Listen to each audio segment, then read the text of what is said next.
Insyaallah kita mulai. Assalamualaikum warahmatullahi wabarakatuh. Innal hamdalillah nahmaduhu wa nasta'inuhu wa nastaghfiruh wa na'udzu billahi min shururi anfusina wa min sayyiati a'malina. May yahdihillahu fala mudhillalah wa may yudlil fala hadiyalah. Wa asyhadu anna Muhammadan abduhu wa rasuluh. Allahumma shalli ala Muhammad wa ala alihi wa sahbihi wa man tabi'ahum bi ihsanin ila yaumiddin. Qala Allah Ta'ala fi kitabihil karim, ya ayuhan nasu taqu rabbakumul ladzi khalaqakum min nafsin wahidah wa khalaqa minha zawjaha wa batha minhuma rijalan katsiran wa nisaa wattaqullaha alladzi tasaaluna bihi wal arham innallaha kana 'alaikum raqiba wa qala ya ayyuhalladzina amanu taqullaha wa qulu qawlan sadida yuslih lakum a'malakum wa yaghfir lakum dzunubakum wa may yuti'illaha wa rasulahu faqad faza fawzan 'azima wa qala ya ayyuhalladzina amanu taqullaha haqqa tuqatih wa la tamutunna illa wa antum muslimun amma ba'd. Allahumma allimna ma yanfa'una wanfa'na bima 'allamtana wa zidna ilman. Allahumma ati nufusana taqwaha wa zakkiha anta khairum man zakkaha anta waliyuha wa maulaha. Ikhwan yang dirahmati Allah Subhanahu wa taala, pada kesempatan kali ini marilah sama-sama kita selalu bersyukur kepada Allah Subhanahu wa taala atas segala nikmat, karunia, hidayah dan taufiknya sampai kita bisa datang ke mushola ini, duduk melaksanakan sholat maghrib lalu dilanjutkan dengan menuntut ilmu. Maka kita bisa datang kemari itu murni karena Allah Subhanahu wa taala yang membimbing kita. Kita bisa dekat dengan ilmu murni bukan karena kita hebat, tetapi memang Allah Subhanahu wa taala yang memberikan taufik hidayahnya kepada kita. Maka tugas kita adalah tiada lain hanya selalu bersyukur atas nikmat tersebut, karena lebih banyak dari hamba Allah yang tidak bersyukur. Sebagaimana Allah Jalla Jalaluhu berfirman dalam kitabnya, wa qalilun min ibadiyas syukur, hanya sedikit katanya dari hambaku yang menjadi ahli syukur. Maka mudah-mudahan kita di sini merupakan hamba yang selalu bersyukur kepada Allah Subhanahu wa taala. Kita tahu bahwasanya Nabi kita, Nabi Muhammad sallallahu alaihi wasallam itu adalah suri tauladan kita. Tetapi lihat bagaimana beliau senantiasa bersyukur atas nikmat Allah Subhanahu wa taala. Bahkan ketika beliau sholat sampai kakinya bengkak-bengkak. Kalau kita ada nggak Pak yang sholat sampai kakinya bengkak-bengkak? Ada nggak? Bukan bengkak karena asam urat. Kalau bengkak asam urat mah banyak. Ada nggak kita sampai lamanya berdiri menghadap Allah Subhanahu wa taala sampai kaki ini bengkak? Bayangkan Rasulullah tauladan kita, beliau apa yang sudah dilakukan dan akan dilakukan sudah Allah maafkan. Beliau ini seorang yang maksum, yang terjaga, tapi beliau susah payah Pak. Maka sampai Aisyah mengatakan, wahai Rasulullah, kenapa engkau melakukan demikian? Tapi lihat bagaimana jawaban beliau. Beliau hanya mengatakan, afala an akuna abdan sakura, kenapa aku tidak menjadi hamba yang bersyukur? Maka ini sangat penting sekali. Karena apa? Perkaranya bagi seorang yang beriman itu hanya dua Pak. Maka sampai Nabi mengatakan, ajaban li amril mu'min, sungguh perkaranya orang mukmin itu menakjubkan. Setiap perkaranya itu baik Pak. Idza asobathu sara, apabila dia mendapatkan kesenangan, syakar, maka hendaklah dia bersabar dan ini baik baginya. Wa idza asobathu dhara, apabila dia mendapatkan kesusahan, kesempitan, musibah dan lain sebagainya, sobar, hendaklah dia bersabar dan ini yang baik baginya. Jadi pegang yang dua itu, jangan sampai lupa untuk selalu bersyukur dan bersabar. Tapi yang kedua, salawat dan salam tak lupa kita sanjungkan kepada baginda Nabi besar Muhammad sallallahu alaihi wasallam. Semoga salawat dan salam pula tercurahkan kepada keluarganya, istri-istrinya, sahabatnya dan umatnya. Mudah-mudahan kita di sini merupakan umat yang setia yang selalu menjadikan beliau sebagai suri tauladan yang baik. Taib, ikhwan yang dirahmati Allah Subhanahu wa taala, insyaallah kita masuk ke dalam pertemuan kedua. Pertemuan kedua ini kita akan membahas tentang dasar-dasar waris. Ketahuilah bahwasannya ilmu yang akan kita pelajari ini ilmu yang jarang diminati oleh orang. Kemarin kita sudah membahas kenapa sih pentingnya kita mempelajari ilmu waris. Salah satunya apa? Ilmu ini nyaris hilang di tengah umat. Bahkan kelak nanti akan terjadi di mana ada dua orang saling berselisih paham mengenai harta warisan. Ketika mereka mencari orang yang paham, mereka tidak menemukan. Maka kita ini hidup di zaman nyaris sebagaimana sabdanya Nabi Muhammad SAW. Kalau kita alhamdulillah di kota ini, di mana Cengkareng ini masuk DKI ya, masih banyak lah, ada beberapa ustadz yang paham, jadi tidak kesusahan. Tetapi kalau misalnya memiliki saudara-saudara baik yang di Sumatera, di Kalimantan, di Sulawesi, banyak yang tidak paham mengenai masalah warisan. Kalau belajar waris, belajar nggak? Belajar Pak. Tetapi ketika disodorkan permasalahan, kebanyakan pada angkat tangan. Jadi mudah-mudahan niat kita ini niat ikhlas karena Allah. Mudah-mudahan Allah pun permudah segala sesuatunya. Sampai minimal Pak, minimal ketika kita mempelajari ilmu ini, keluarga kita ini selamat Pak. Karena bisa kita lihat kan, nggak usah lah saya kasih contoh. Coba lihat di keluarga kita, coba dilihat di komplek kita, coba dilihat di tetangga kita, apakah sudah sesuai dengan syariat Allah cara pembagian warisannya atau tidak. Kalau misalnya lebih banyak yang paham, pasti di pengadilan agama tidak ada perkara mengenai ini Pak. Karena lihat setelah kasus perceraian yang paling banyak apa? Permasalahan waris saling nuntut menuntut. Bahkan subhanallah Pak, tidak hanya orang ini memutuskan silaturahim, tetapi sampai apa? Menghilangkan nyawa. Ada nggak Pak? Banyak. Bahkan tidak satu dua kasus, ada seorang anak yang ingin memenjarakan ibunya. Dengar Pak? Karena apa? Karena masalah warisan. Bayangkan Pak, ibu yang sudah melahirkan dia ingin dia penjarakan hanya karena apa? Hanya karena masalah warisan. Jadi mudah-mudahan semuanya istiqomah, karena biasanya begitu Pak, di awal-awal semangat, tetapi di pertengahan ini banyak sekali godaannya.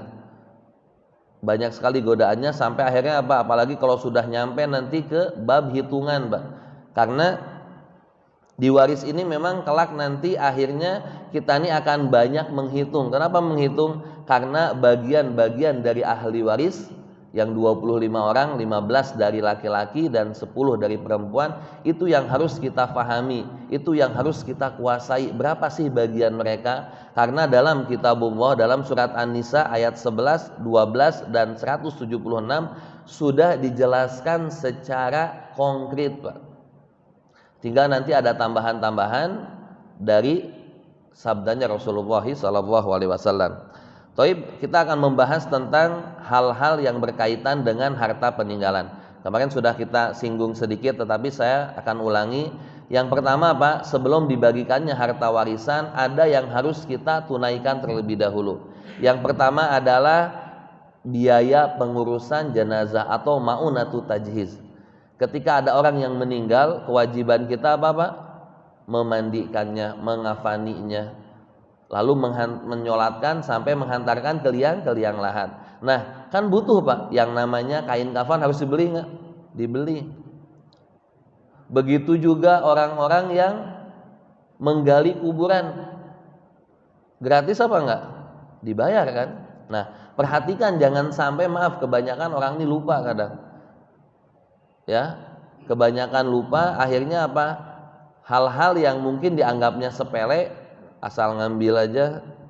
Biasa begitu memang. Kalau yang sudah terbiasa di daerah ini, sudah kalau mau ngambil kain kafan, ambil aja di toko ini.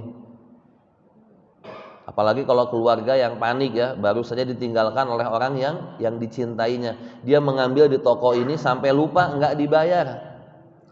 Begitu juga mungkin saking sedihnya lupa ini ongkos gali kuburan dibayar apa enggak. Kalau misalnya tidak ada dari kerabat atau siapapun misalnya yang membayar, baik itu kain kafan, baik itu ongkos orang yang gali kuburan atau yang memandikan mayat sekalipun juga, maka diambil dari harta siapa Pak? Dari hartanya mayit. Nah, jangan lupa tuh.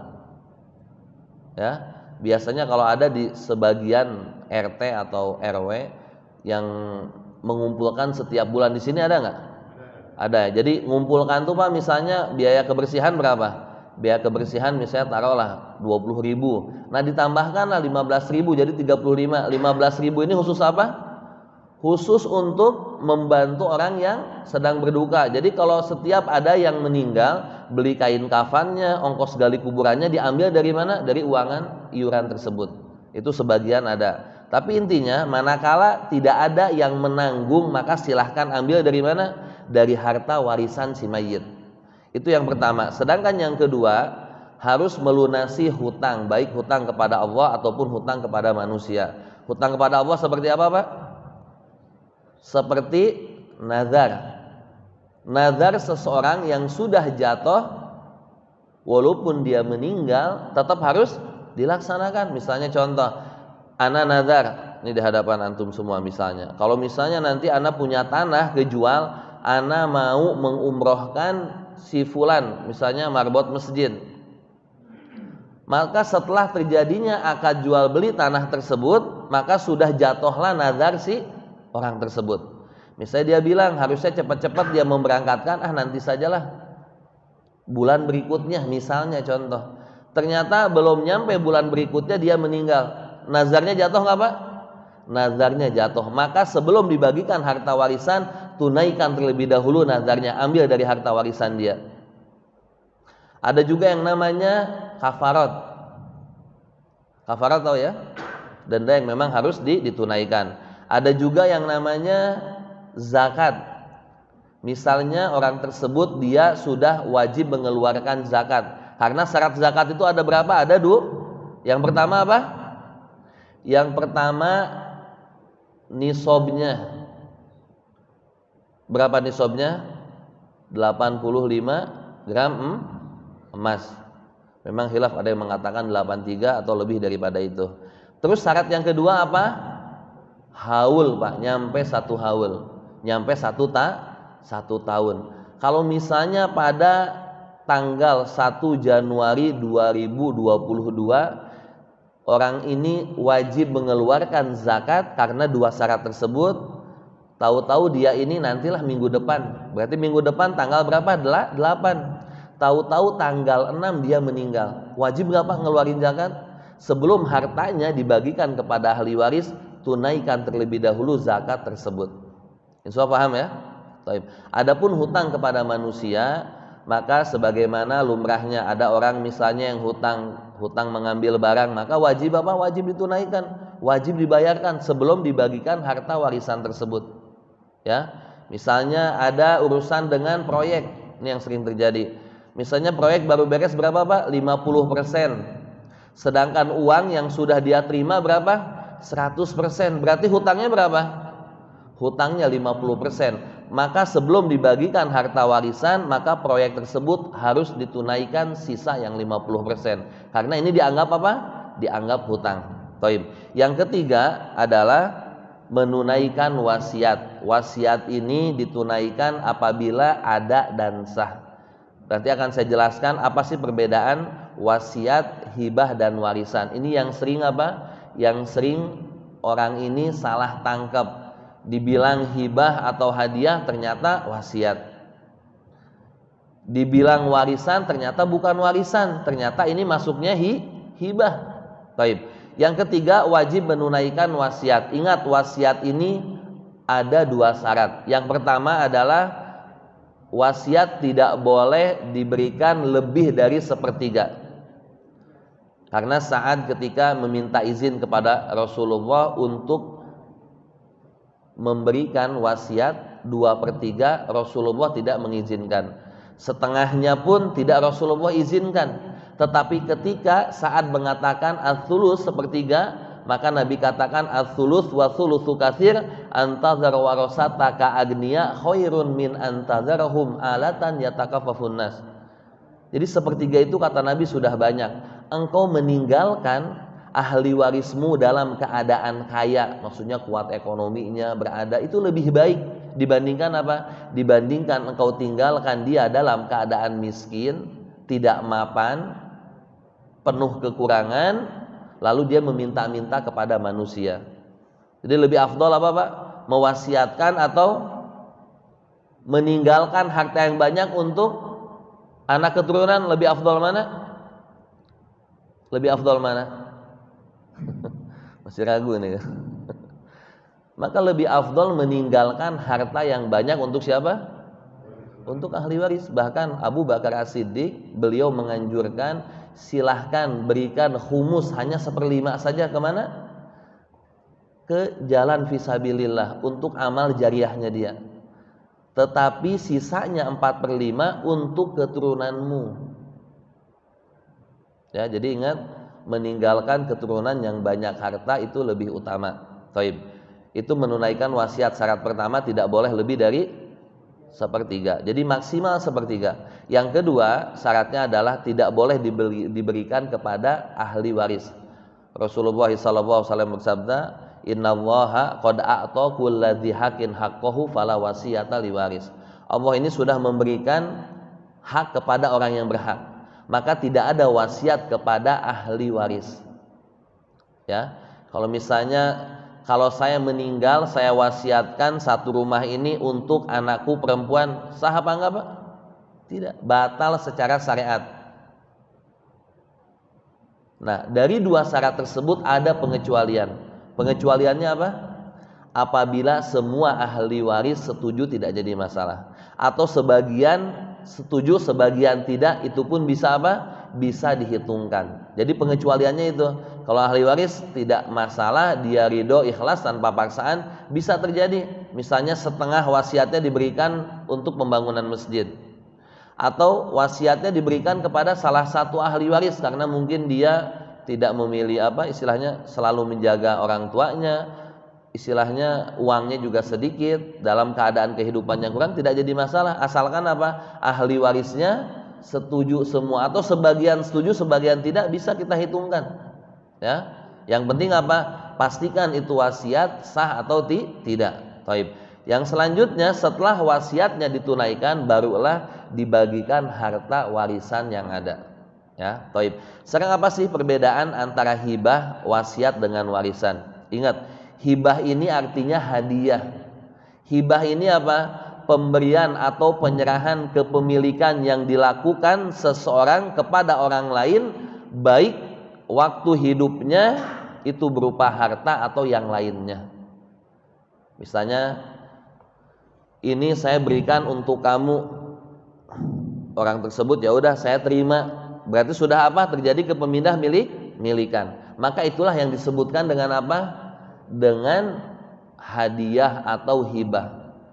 Tapi kalau bilang ini saya ngasih rumah buatmu, tapi sertifikat masih dipegang sama saya, dikontrakan ke orang lain, uangnya masuk ke siapa? Masih masuk ke saya. Itu hadiah atau bukan? Bukan. Ingat, hibah atau hadiah sudah terjadi kepemilikan. Taib. Yang hibah diberikan kepada anak-anak, ini yang sering terjadi. Boleh nggak ngasih? Sebelum saya meninggal sudah saya berikan semua harta saya. Maka banyak orang-orang yang mensalah tafsirkan, dianggapnya harta-harta yang dibagikan sebelum meninggalnya seseorang itu dianggap warisan. Saya baru saja bagi-bagi warisan saya kepada anak-anakku, benar apa enggak? Warisan itu apabila dia sudah meninggal baru dikatakan warisan. Tapi kalau masih hidup berarti apa? Dia sudah menghibahkan atau menghadiahkan hartanya kepada anak-anaknya.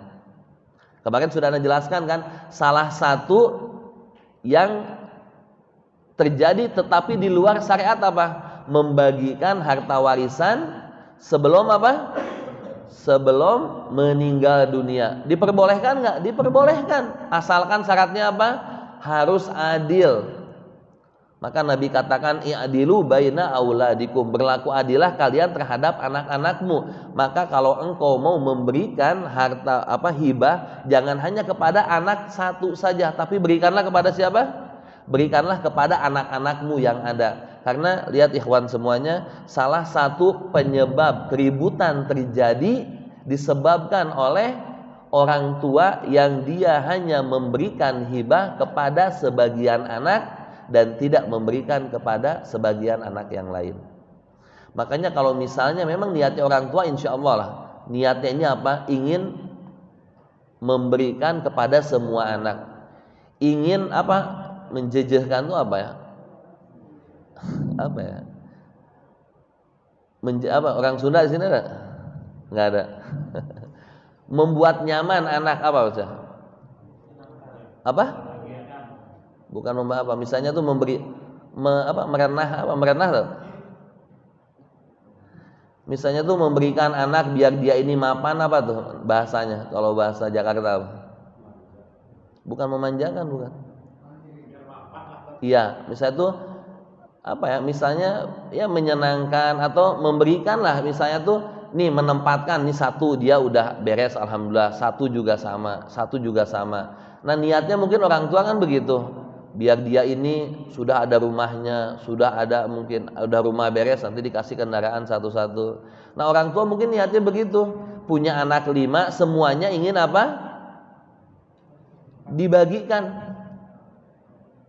Tetapi kadang apa yang dia inginkan tidak sesuai dengan realita yang ada. Kan ajal tidak ada yang tahu, Pak. Baru saja dia memberikan 1, 2, 3 anaknya rumah, masih usaha untuk anak yang keempat dan yang kelima, ternyata apa, Pak? Ternyata sudah meninggal. Nah, makanya kalau misalnya orang tua yang mau memberikan, sabar aja terlebih dahulu. Kalau engkau memiliki 4 rumah, sedangkan anakmu ada 6, silahkan engkau suruh anakmu pakai saja, tetapi akadnya jangan diberikan, Pak. Nak, pakai saja ini tempat, tapi ini masih milikku. Nanti kalau misalnya dia tidak sempat memberikan kepada semuanya, maka yang ditinggalkan itu apa, Pak? Menjadi warisan semuanya. Tapi kalau dia sudah nanti punya 6 rumah, dia mau bagikan kepada satu-satu anak, maka silahkan bagikan.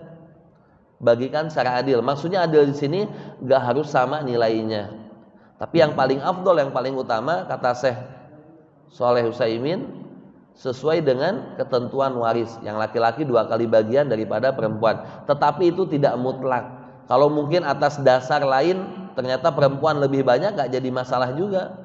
Karena lihat, yang namanya memberikan hibah tuh ada konsekuensinya. Tidak boleh apa? Tidak boleh diambil, Pak. Ini yang sering terjadi nih. Ada orang tua sudah memberikan hibah kepada siapa? Kepada anaknya. Ternyata anaknya meninggal duluan, Pak. Terus apa kata orang tuanya? Oh belum, anak belum ngasih ini rumah, dia bilang. Diambil lagi. Nah, nggak boleh. Kalau hibahnya sah, sudah terjadi kepemilikan milikan, nggak boleh diambil lagi. Kalau dia ambil berarti dia melakukan kezaliman. Itu konsekuensinya bagi orang yang menghibahkan. Nggak boleh diambil lagi. Taib. Yang kedua artinya apa? Wasiat. Apa arti wasiat? Wasiat ini lihat, pemberian atau penyerahan kepemilikan yang dilakukan seseorang kepada orang lain sehingga ia berhak memilikinya ketika si pemberi meninggal dunia. Contoh, kalau saya meninggal, saya wasiatkan 1/3 harta saya untuk majelis taklim Al-Ikhlas. Maka kalau dia meninggal, maka 1/3 tersebut wajib diberikan kepada siapa? Kepada Masjid Al-Ikhlas atau Mushola Al-Ikhlas atau Majelis Taklim Al-Ikhlas. Untuk menghindari fitnah, maka silahkan ambil pena, tulis. Apalagi kalau dia memang berniat dari jauh hari, silahkan tulis, panggil saksi, agar menghindari dari yang namanya fitnah. Karena yang sering terjadi, karena hanya 1-2 orang, kadang hanya ngasih tahu kepada istrinya saja, ini yang menimbulkan perpecahan. Kadang dianggapnya nanti istrinya itu berbohong atau lain sebagainya. Maka untuk menghindari fitnah, silahkan tulis wasiat tersebut dan hadirkan saksi Jadi ketika nanti pelaksanaan wasiat, oh jelas ini wasiatnya sah dan wajib ditunaikan sebelum dibagikannya harta warisan. Taib.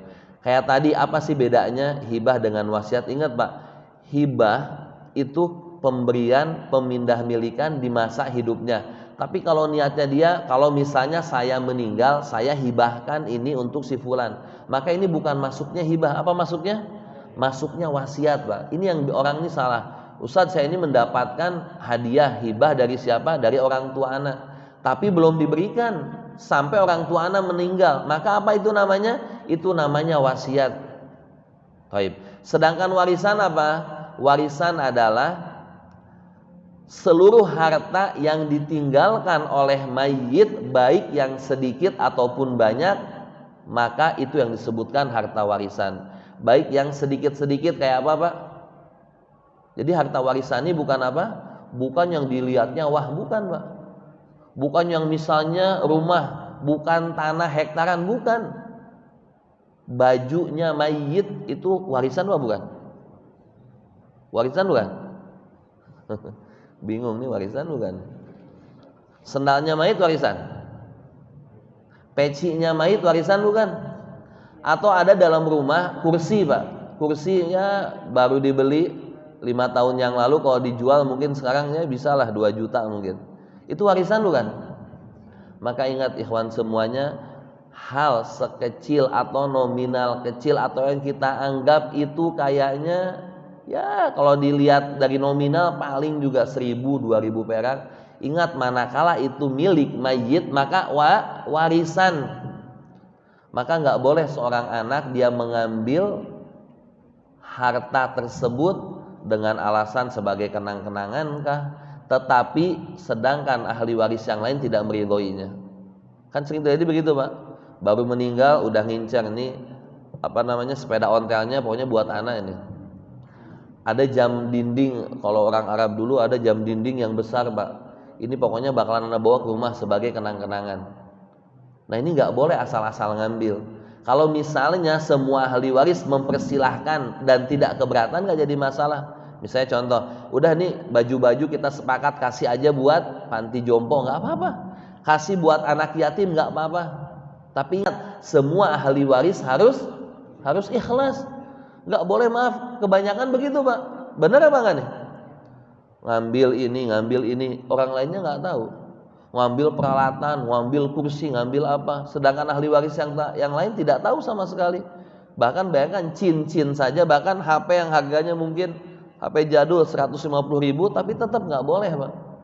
Sama sekali tidak boleh mengambil tanpa ada kesepakatan atau ridho dari ahli waris yang lain ya. Ini perbedaan antara hibah, wasiat dan warisan. Taib.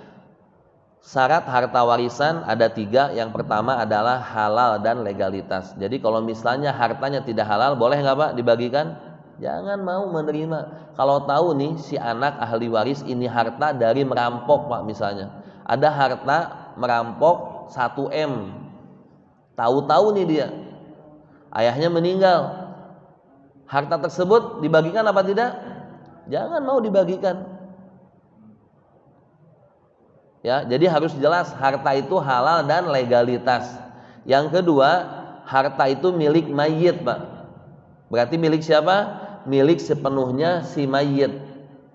Berarti harus dipisahkan tuh, mana harta mayit, mana harta suaminya, mana harta mayit, mana harta istrinya. Itu harus dipisahkan Pak.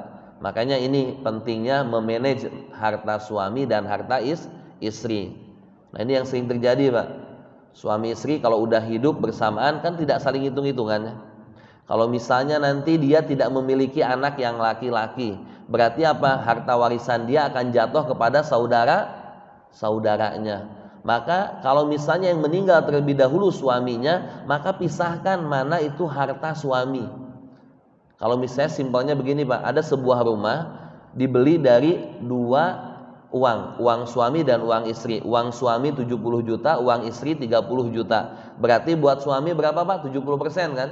Buat istri berapa? 30%. Maka kalau nanti suaminya meninggal, rumah tersebut yang akan dibagikan kepada ahli waris hanya berapa persen? 70% nggak boleh semuanya. Karena apa? Ada hak si istri 30%. Berarti apa? Harus jelas ini milik si mayit, sepeser pun juga jangan sampai milik orang lain masuk ke dalam apa? Ke dalam harta si mayit. Terus yang ketiga adalah tidak tercampur dengan milik orang lain, siapapun, baik anaknya, baik istri atau suaminya, atau rekan kerabatnya. Misalnya ada satu saham, kalau sahamnya dia 20%, dia meninggal, ya sudah, berarti sahamnya hanya 20% saja. Baik. Yang selanjutnya adalah rukun waris. Rukun waris yang pertama adalah al-muwaris atau pewaris. Siapa itu? Pewaris ini adalah orang yang meninggal baik dalam keadaan nyata, baik secara hakiki atau secara hukmi keputusan. Maksudnya apa, Pak? Kalau orang yang kita hantarkan sampai liang lahat, berarti apa? Nyata, kan kita tahu. Disolatkan, dimandikan, dihantarkan sampai liang lahat. Lalu kalau yang secara keputusan gimana? Orang yang hilang ketika dia misalnya naik pesawat Lion Air dari Jakarta ke pantai Pinang Pangkal Pinang, ya. Tahu-tahu tidak ada yang masuk misalnya kemana? Ke lautan. Tidak diketemukan jasadnya. Tidak ada yang selamat misalnya. Nah itu gimana tuh? Ditunggu sampai hakim memutuskan dia meninggal, maka keluarlah surat apa? Surat kematian. Itu yang dimaksudkan dengan hukum. Tapi kalau orangnya ini merantau misalnya ke seberang sana, tahunan nggak ada kabarnya, tidak ada kabarnya, nggak surat, nggak keberadaannya, terus ditunggu sampai kapan? Ini masuk nanti ke pembahasan hak waris orang hilang. Ada yang mengatakan ditunggu sampai 90 tahun, 120 tahun, 60 tahun. Ya, ini masuknya hak waris orang hilang. Jadi pewaris ini dia harus jelas, baik ditentukan sebagai nyata kita menghantarkannya atau sebagai hukum. Hukum ini sesuai dengan keputusan sang hakim. Itu rukun pertama. Yang kedua adalah ahli waris, Pak. Ahli waris ini siapa? Atau al-waris, orang yang berhak mendapatkan warisan dari mayit, itu namanya ahli waris. Sedangkan yang ketiga rukunnya adalah harta warisan atau al-mauruth, yang ditinggalkan oleh si mayit baik berupa uang, tanah dan lain sebagainya. Tadi tuh baik hal yang nominalnya kecil atau besar, itu yang disebutkan dengan harta warisan. Terus yang selanjutnya syarat-syarat waris ini apa? Syarat-syarat waris adalah pertama, meninggalnya pewaris baik secara hakiki, nyata atau hukmi. Jadi jelas, Pak, ini syaratnya penting. Dia ini meninggal secara nyata atau secara hukmi. Kalau masih samar-samar maka harus dipastikan terlebih dahulu. Saya kasih contoh. Kemarin ada kecelakaan yang apa tuh? Yang di tol Surabaya, Pak. Yang meninggal katanya di tempat ada suami dengan istri. Yang sampai kasusnya sekarang ini masih ada aja. Tahu siapa, Pak? Sama suaminya. Taib. Ketika dia meninggal, maka yang mengetahui siapa yang pertama kali meninggal, otoritasnya siapa, Pak? Ahli forensik. Ya. Ahli forensik ini dia bisa menentukan di antara suami istri tersebut siapa yang meninggalnya terlebih dahulu. Kalau misalnya dilihat, maaf, dari kondisi tubuhnya, ternyata yang suami lebih biru dibandingkan istri, berarti apa, Pak? Si suami lebih meninggal terlebih dahulu. Bahkan hitungan menit, detik pun bisa ketahuan, Pak. Itu ilmunya di mana? Ilmunya di forensik. Ya, insya jelas ya. Jadi kalau misalnya ngelihat ada orang tenggelam, kelihatan nih yang satu busuknya, maaf, sudah apa? Ya mungkin udah sampai di apa ya namanya? Ya beda lah gitu. Sedangkan yang satu kayaknya masih kelihatan segar. Berarti bisa dikatakan apa? Yang meninggal terlebih dahulu yang mana? Yang busuk tersebut, Pak. Insya Allah bisa jelas ya. Nah, kalau misalnya kejadian juga kemarin, orang meninggal dua-duanya terbakar, Pak, betul? Yang siapa tuh? Apa? Polisi sama ini, ya. Dua-duanya hangus, Pak. Diketahui nggak kira-kira? Siapa yang meninggal terlebih dahulu? Enggak diketahui. Berarti kalau dua-duanya meninggal secara bersamaan, menurut pendapat yang kuat mereka tidak saling mewarisi, Pak. Maka penting di sini apa? Mengetahui meninggalnya pewaris itu bagaimana. Karena kalau misalnya Pak ada orang tua, ayah meninggal jam 9 pagi, jam 9 lebih 30 detik anaknya menyusul, Pak. Berarti anaknya dapat ahli waris dulu nggak? Dapat. Anaknya dapat dulu warisan dari ayahnya, nanti haknya si anak diberikan kepada ahli warisnya dia. Jadi sangat penting nih mengenai syarat waris. Yang kedua adalah hidupnya ahli waris pada waktu pewaris meninggal, walaupun hanya sekejap, hanya beda hitungan detik atau menit, tetap harus diberikan kepada si ahli waris tersebut. Sedangkan yang ketiga syaratnya adalah mengetahui jalur kekerabatan dan warisan. Tahu nih, ini sebagai anak laki-laki, ini sebagai anak perempuan, ini sebagai cucu, ini sebagai saudara. Ya, dan tahu warisannya, warisan yang ditinggalkan tuh ini loh. Jangan sampai maaf punya orang lain diaku-aku, Pak. Ya, maka wajib yang namanya akurasi. Taib. Yang selanjutnya adalah sebab-sebab waris. Sebab-sebab waris ini yang pertama karena kekerabatan atau hubungan nasab, seperti ayah dengan anak, kakek dengan cucu, saudara dengan saudara, keponakan dengan paman. Maka ini yang disebutkan dengan hubungan nasab. Yang selanjutnya sebab yang kedua adalah karena pernikahan yang sah. Suami dan istri Pak tidak akan saling mewarisi tanpa adanya ikatan pernikahan yang sah. Ketika ijab kabul sudah jelas ada saksinya, dinikahkan oleh wali yang sah, maka setelah pernikahan yang sah mereka saling mewarisi. Contoh, jam 9 akan nikah, Pak. Jam 9 ini ada akan nikah. Subhanallah, jam 9 lebih 10 salah satu pasangan, misalnya contoh siapa? Istrinya meninggal, Pak. Bayangkan, belum masuk ke kamar, belum melakukan hubungan. Si suami dapat warisan nggak? Dapat? Hah? Dapat tidak? Tetap dapat, Pak. Suka tidak suka, mau harta warisannya si istri 1.000 rupiah, 1 miliar, 1 triliun, haknya buat suami adalah 1/2, Pak. Walakum nisfu ma taraka azwajukum illam yakul lahunna walad. Bagi kalian para suami, dalam surat An-Nisa ayat 12, mendapatkan 1/2 dari yang ditinggalkan oleh mayit, maksudnya istri-istrinya, apabila mereka tidak memiliki anak. Nah kayak gitu. Kalau setelah pernikahan istrinya meninggal, mau dia maaf sudah hubungan atau bukan, maka si suami mendapatkan 1/2, Pak. Baik itu harta yang dari ayahnya yang belum dibagikan, maka tetap akan mendapatkan berapa? 1/2. Ya. Karena apa? Ada namanya sebab waris, yaitu pernikahan yang sah. Nah sekarang kalau pernikahannya tidak sah, dia ini hamil di luar nikah, lalu melahirkan, saling mewarisi nggak dengan ayah biologisnya? Tidak mau saling mewarisi. Ada orang maaf misalnya nikah mut'ah. Kalau di Syiah kan dibolehkan, bahkan pahalanya banyak lagi. Ya, itu makanya salah satu yang menggiurkan orang masuk ke Syiah itu begitu, Pak. Bayangkan orang mati-matian mendapatkan surganya Allah dengan selalu menjaga sholat 5 waktunya, puasanya, tahajudnya, duhanya. Masa mereka ini menawarkan hanya dengan urusan syahwat masuk ke dalam surga dengan mudah? Nah orang yang menikah mut'ah, anak-anaknya tersebut saling mewarisi nggak dengan ayahnya? Tidak, Pak.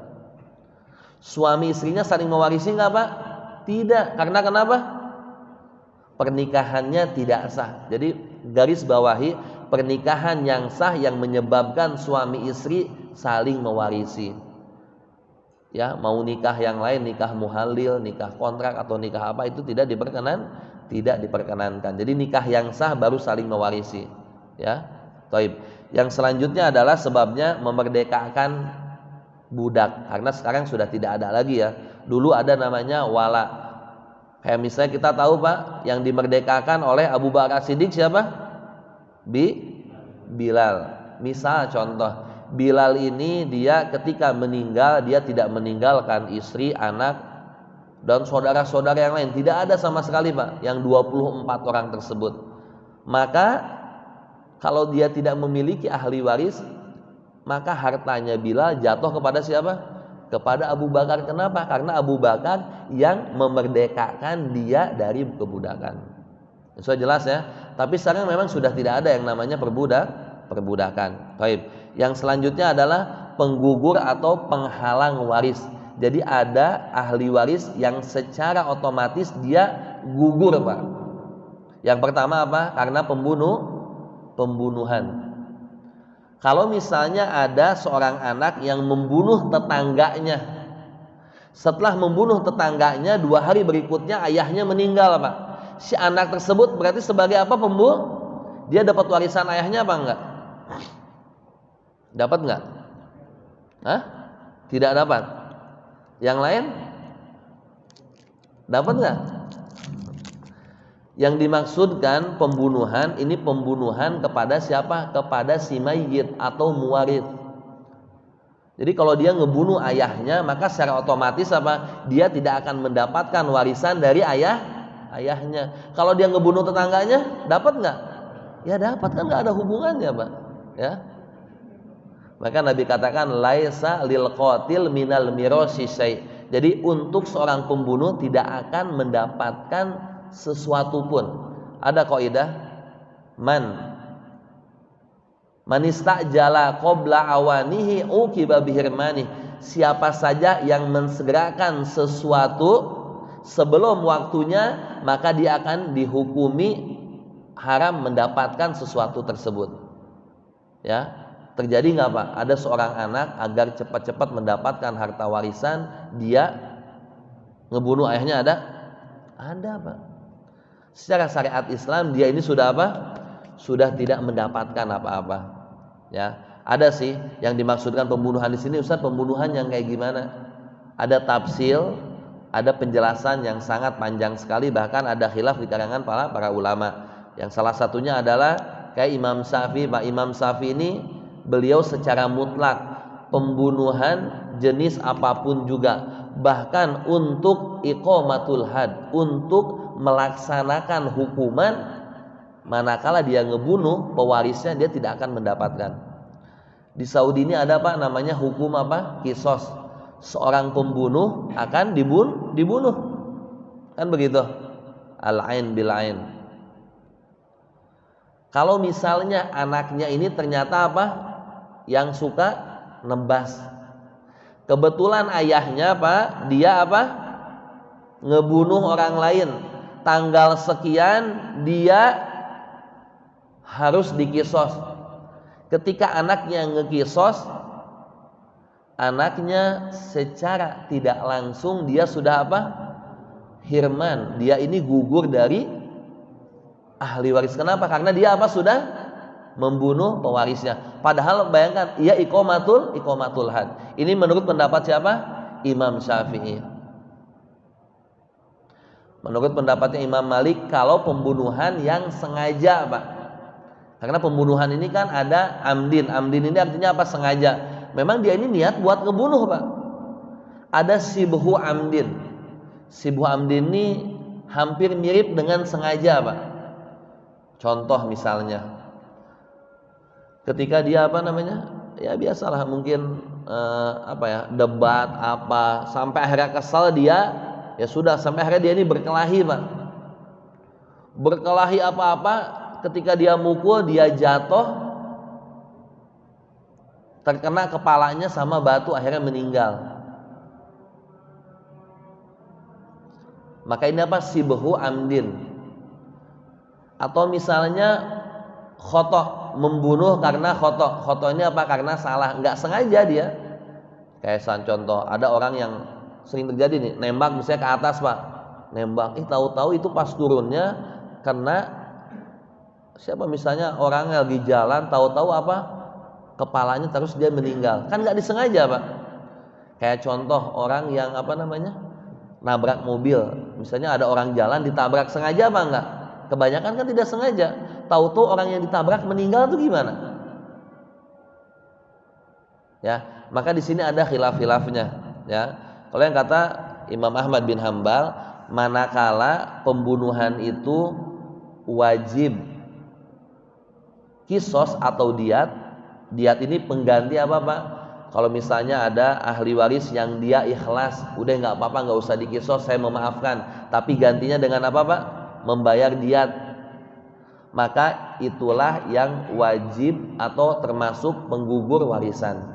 Jadi kalau misalnya yang tadi katanya dia iqamatul had, kata pendapatnya Imam Ahmad itu tidak. Ya, jadi kalau misalnya ayahnya memang harus dikisos, walaupun anaknya yang akan menjadi algojonya, tetap si anak tersebut tidak digugurkan dari warisnya. Taib. Oke, ini azan ya? Boleh mau azan dulu aja? Ya azan ya, silakan.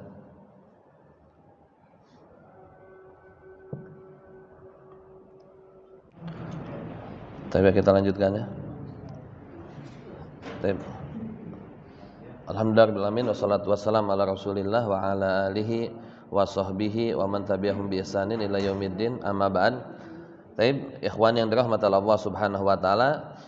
Tadi setelah kita kasih jelas gambaran apa itu dasar-dasar waris, sebenarnya disebut penting apa tidak jelas sangat penting sekali ya, karena untuk kita sampai menentukan si fulan ini sah sebagai ahli waris harus dengan ilmu-ilmu tersebut. Sebenarnya Pak, yang sering terjadi sekarang, apalagi coba ada nggak yang sampai detik ini harta warisan kakeknya masih belum dibagikan, ada nggak? Hampir semuanya, benar kan?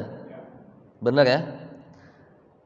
Hampir rata-rata Pak, kalau misalnya saya tanya, ada seorang laki-laki atau seorang anak yang baru saja 2 hari yang lalu ayahnya meninggal, lalu secara sadar anak tersebut bilang kepada ibunya sama saudara-saudara yang lain, Bu, gimana kalau misalnya kita bagikan harta warisan bapak? Kira-kira Pak, pandangan kita terhadap orang tersebut gimana?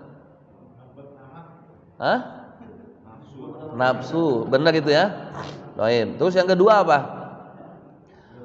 Anak ini tamak. Ada lagi istilah apa? Belum juga kering. Begitu? Apalagi Pak? Dan banyak semisal-misal lainnya. Dibilang kesian, nunggu dulu masa idah, kan begitu Pak? Nanti masa idahnya istri berapa yang ditinggalkan meninggal? 4 bulan 10 hari. Kadang udah 4 bulan 10 hari ditunggu nggak ada juga. Sampai akhirnya ya udah yang terjadi kayak segini Pak. Yang kakek-kakek kita dulu bahkan anak-anaknya sudah meninggal semua Pak. Tapi harta warisnya belum dibagikan kan? Bahkan cucunya ada juga yang meninggal, kan begitu? Tinggal cicitnya, bayangkan. Akhirnya apa? Ya akhirnya keributan yang terjadi. Taib. Kemarin sudah anak kasih tahu kan, ada 3 prinsip dasar waris. Yang pertama apa? Syar'i, harus sesuai dengan ketentuan Allah. Yang kedua apa? Dibagikan segera. Berarti ingat, kenapa kita sampai pandangannya begitu? Karena yang selama ini kita lakukan begitu Pak. Setelah meninggal salah seorang, kayaknya mau ngomong nih susah. Nanti takut dianggap apa? Dianggap tamak, dianggap kurang ajar, dianggap wah ini anak gak tahu diri, belum juga kering katanya kuburannya. Kan kayak gitu Pak. Tapi kalau misalnya dibiasakan, ada satu orang nih baru saja meninggal, harta warisannya dibagi selesai Pak, dengan adil, dengan sesuai ketentuan Allah. Berarti kan aman nih, enak. Ngelihat lagi orang lain Pak, baru saja 1 hari besoknya sudah manggil Ustadz, tolong selesaikan harta warisan suamiku yang baru meninggal. Beres Pak. Yang satu lagi melakukan demikian. Kira-kira ada nggak yang bakalan ngomong kayak begitu Pak? Nggak ada. Bahkan ketika seseorang sudah mendapatkan hak warisannya masing-masing, ada nggak mungkin seuzon, ini orang hidup dengan harta warisan anak, kayaknya dengan harta warisan bapak anak. Ada nggak yang kayak begitu? Nggak ada. Kenapa? Karena sudah dibagikan masing-masing, Mbak. Nah, makanya ini yang harus dihindari dari pemahaman-pemahaman kita semuanya. Kayaknya mau kita ngomong nih ragu nih, kalau nggak saya dimarahin sama ibu saya, atau dianggap jelek sama saudara-saudara saya, atau dianggap tamak sama paman-paman saya, pasti kayak begitu kan. Ini anak masa baru saja kemarin bapaknya meninggal ngomongin warisan katanya. Kayak dia nih apa namanya, apa sama harta nih kayak apa misalnya, kayak buta sama harta gitu. Padahal tidak demikian syariat, Pak. Kemarin sudah saya singgung salah satu penyimpangan yang terjadi apa? Ketika suaminya meninggal, yang menguasai harta siapa, Pak? Istrinya. Benar kayak begitu? Suaminya meninggal, istrinya menguasai hartanya, Pak. Dia beli A, beli C, beli D, beli mobil, padahal masih ada hak anak-anaknya, Pak. Walaupun itu anak-anaknya, tetap harus diberikan kepada mereka. Nggak boleh ngambil semaunya, nggak boleh memakai tanpa hal wajar. Misalnya kalau dipakai uang anak-anaknya untuk misalnya makan, untuk pendidikannya. Kalau memang ibunya sudah tidak kerja, nggak apa-apa, pakai tapi sewajarnya. Tapi nggak boleh pakai harta warisan anak-anak buat beli mobil, tas mewah. Kayak yang terjadi begitu, Pak. Apalagi maaf kalau istri tersebut nikah lagi, Pak. Yang ngabisin siapa? Suaminya. Kan begitu. Padahal masih ada loh hak-hak siapa? Anak-anaknya. Kalau anak-anaknya masih belum dewasa, berarti apa? Dia sudah memakan harta anak yatim, Pak. Innalladzina ya'kuluna amwalal yatama innama ya'kuluna fi butunihim nar. Ini Allah katakan demikian. Sesungguhnya mereka orang-orang yang memakan harta anak yatim, sesungguhnya mereka apa? Memakan api bara di dalam perutnya, Pak. Bayangkan, jadi nggak boleh nih macam-macam mengenai harta warisan. Makanya ya harus sebenarnya dirubah dari sekarang. Karena banyak dari kita nih, Pak, ketika melihat, aduh si ini nih ribut keluarganya, berarti apa? Ini bapaknya nggak tenang di dalam kuburan, begitu nggak, Pak? Ya, kira-kira benar apa enggak?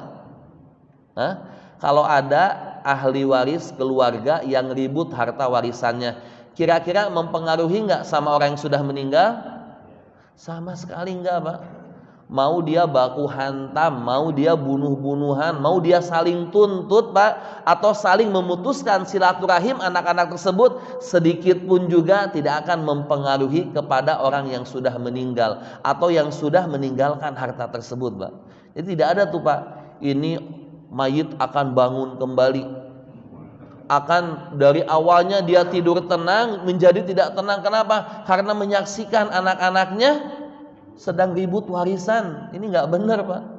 Dia sudah selesai urusannya dengan dunia ini. Dia hanya butuh apa? Doa dari anak-anaknya. Butuh apa? Sesuatu amal jariah yang dilakukan dari anak-anaknya. Misalnya ngewakafkan lah,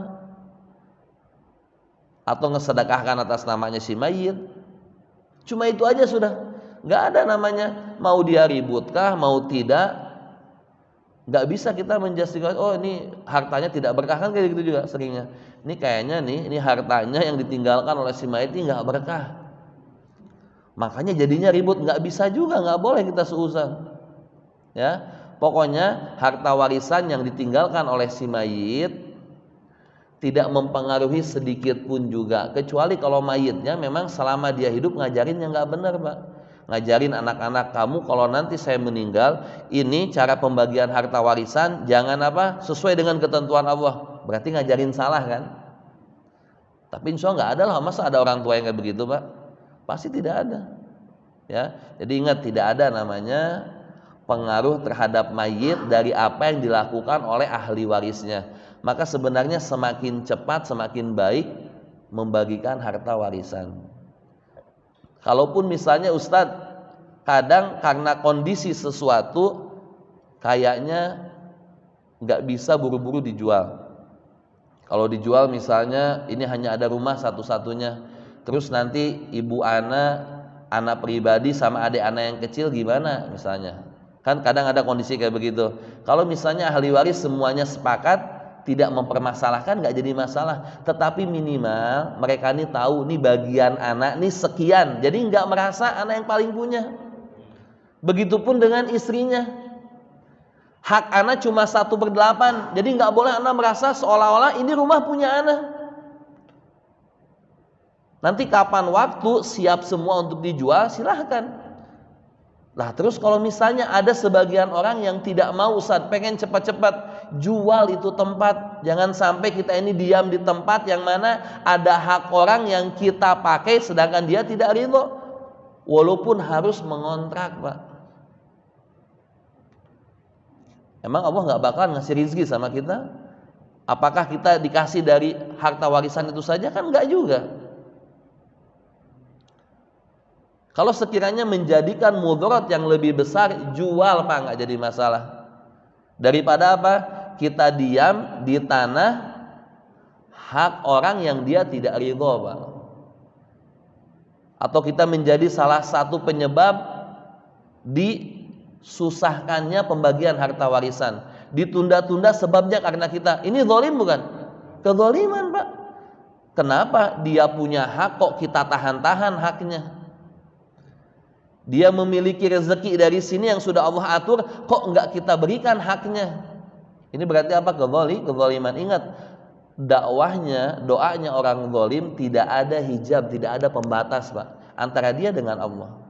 Jadi harus takut ya. Taib. Ada urutan ahli waris. Urutan ahli waris ini yang pertama ada namanya ashabul furud. Anak sudah ngebagikan tuh ya, yang kemarin tuh PDF. Nanti anak kasih juga tuh 2 PDF hari ini ke Pak Irwan. Ashabul furud ini apa? Ahli waris yang mendapatkan bagian warisan yang pasti. Nanti anak akan tulis ya.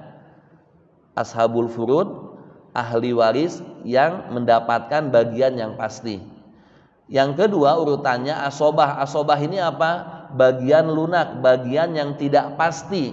Asobah artinya sisa. Jadi setelah diberikan untuk bagian yang pasti, maka sisanya diberikan untuk siapa? Untuk ahli waris yang ini.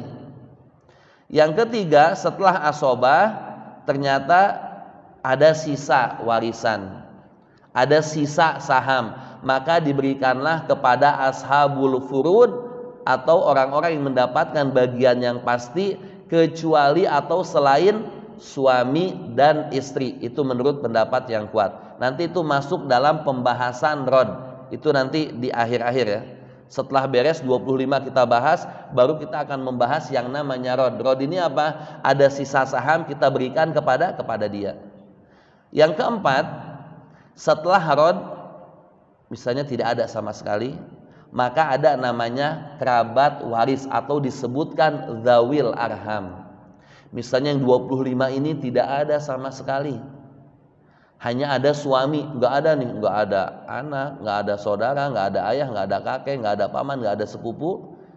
Yang ada hanya kerabat saja. Kerabat, misalnya cucu perempuan dari anak perempuan. Ini kan bukan termasuk ahli waris. Nanti saya mau tulisin di sana. Maka itu disebutkan apa? Dzawil arham, kerabat yang dekat. Taib. Ana insya Allah mau ngajarin antum metodenya syajaratul miras. Syajaratul miras ini kayak begini, Pak, kayak pohon waris ya. Kalau di PDF itu yang anak sudah bagikan ya, nanti silahkan antum kalau belum gabung dengan grup silahkan nanti ke Pak Irwan ya. Ada namanya syajaratul miras. Anak ngelihat syajaratul miras ini cara yang paling mudah ya untuk anak ajarkan. Ada sebenarnya cara-cara ini banyak. Bahkan kalau yang masyhur, Pak, yang masyhur ini caranya rohabiyah. Rohabiyah ini apa? Dia membahas dari ahli waris yang mendapatkan setengah itu berapa, yang mendapatkan 1/4 itu siapa, yang mendapatkan 1/8 itu siapa. Jadi tidak berurutan. Misalnya contoh, ashabus sudus, ahli waris yang mendapatkan 1/6 adalah yang pertama anak perempuan, apabila dia sendirian dan tidak ada yang menjadikannya asobah atau saudara laki-lakinya. Yang selanjutnya cucu perempuan apabila dia sendirian, tidak ada yang menghijab atau menghalanginya. Siapa yang menghalanginya? Anak laki-laki dan 2 saudara perempuan. Maaf, 2 anak perempuan. Dan tidak ada yang menjadikannya asobah. Yang ketiga, siapa yang mendapatkan setengah? Saudara perempuan kandung. Nah, ini yang sering dibahas kalau ngikuti matan rohabiyah. Tapi ana ngelihat cara pohon waris ini yang paling mudah, yang paling simpel dan paling enak. Karena kita bahas tentang suami istri dulu. Kita bahas mengenai furu atau keturunan waris.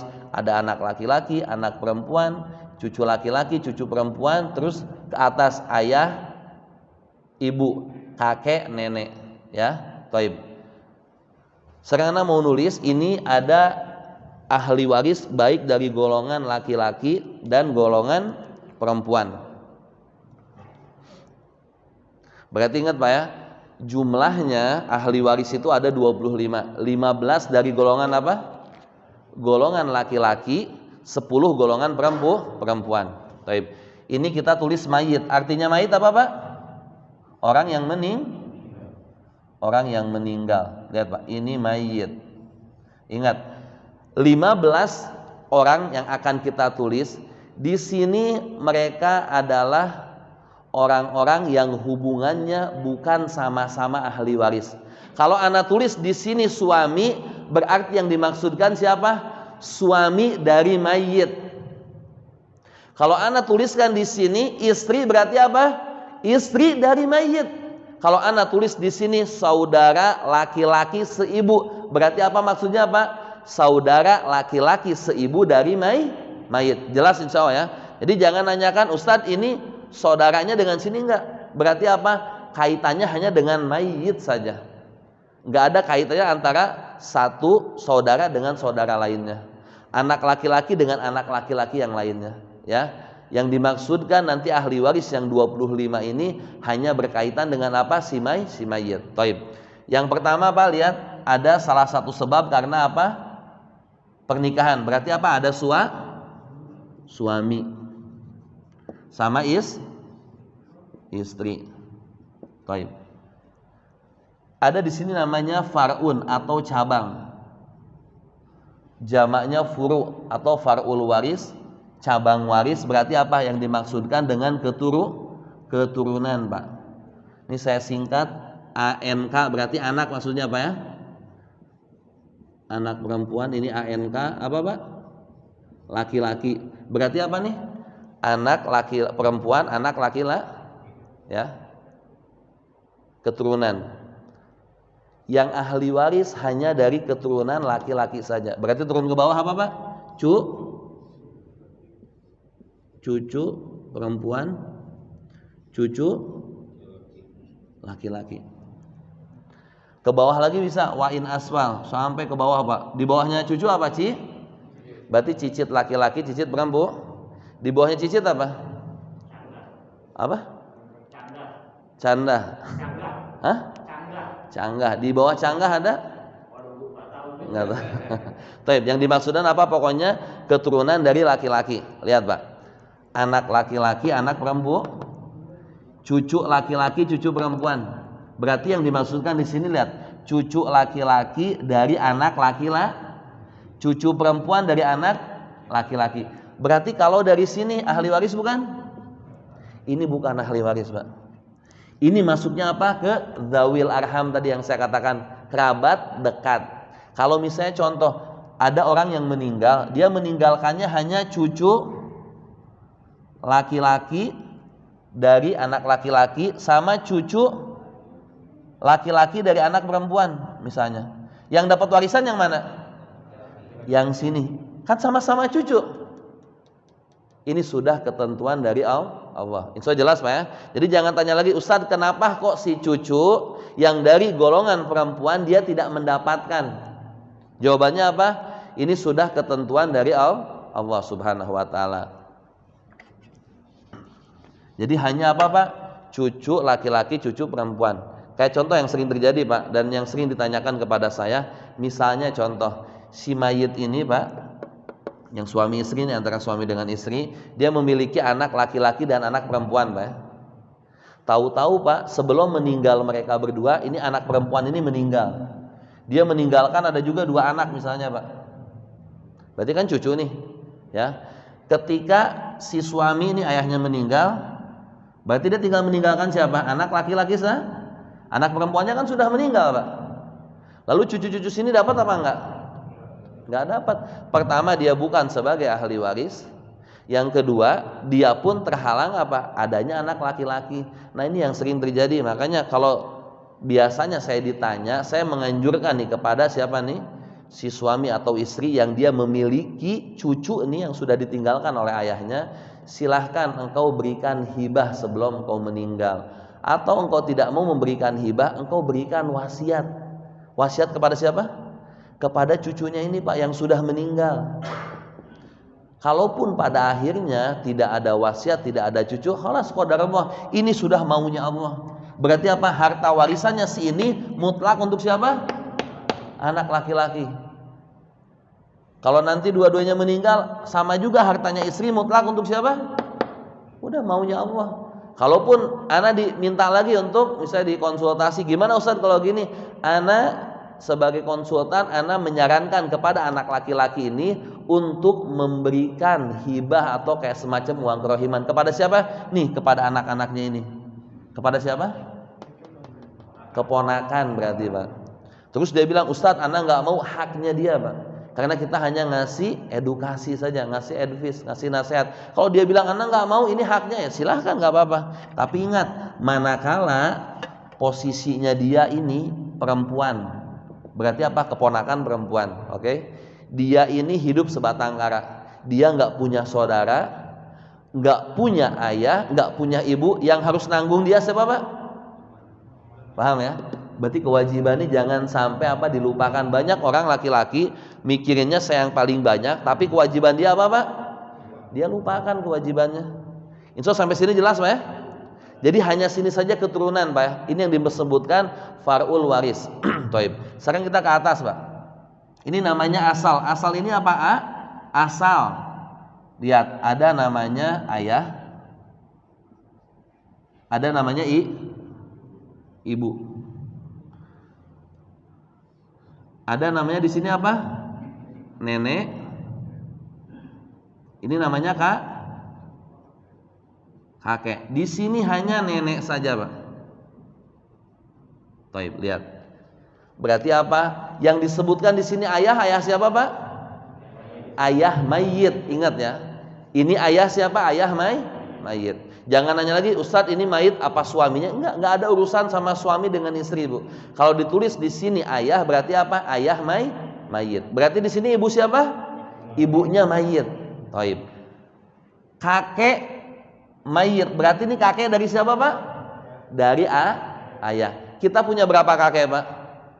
Punya 2. Kakek dari ayah, kakek dari yang hanya menjadi ahli waris adalah kakek dari ayah saja. Nanti kita kalau masuk ke hitungan tentang nenek dan kakek itu kita akan jabarkan, Pak ya.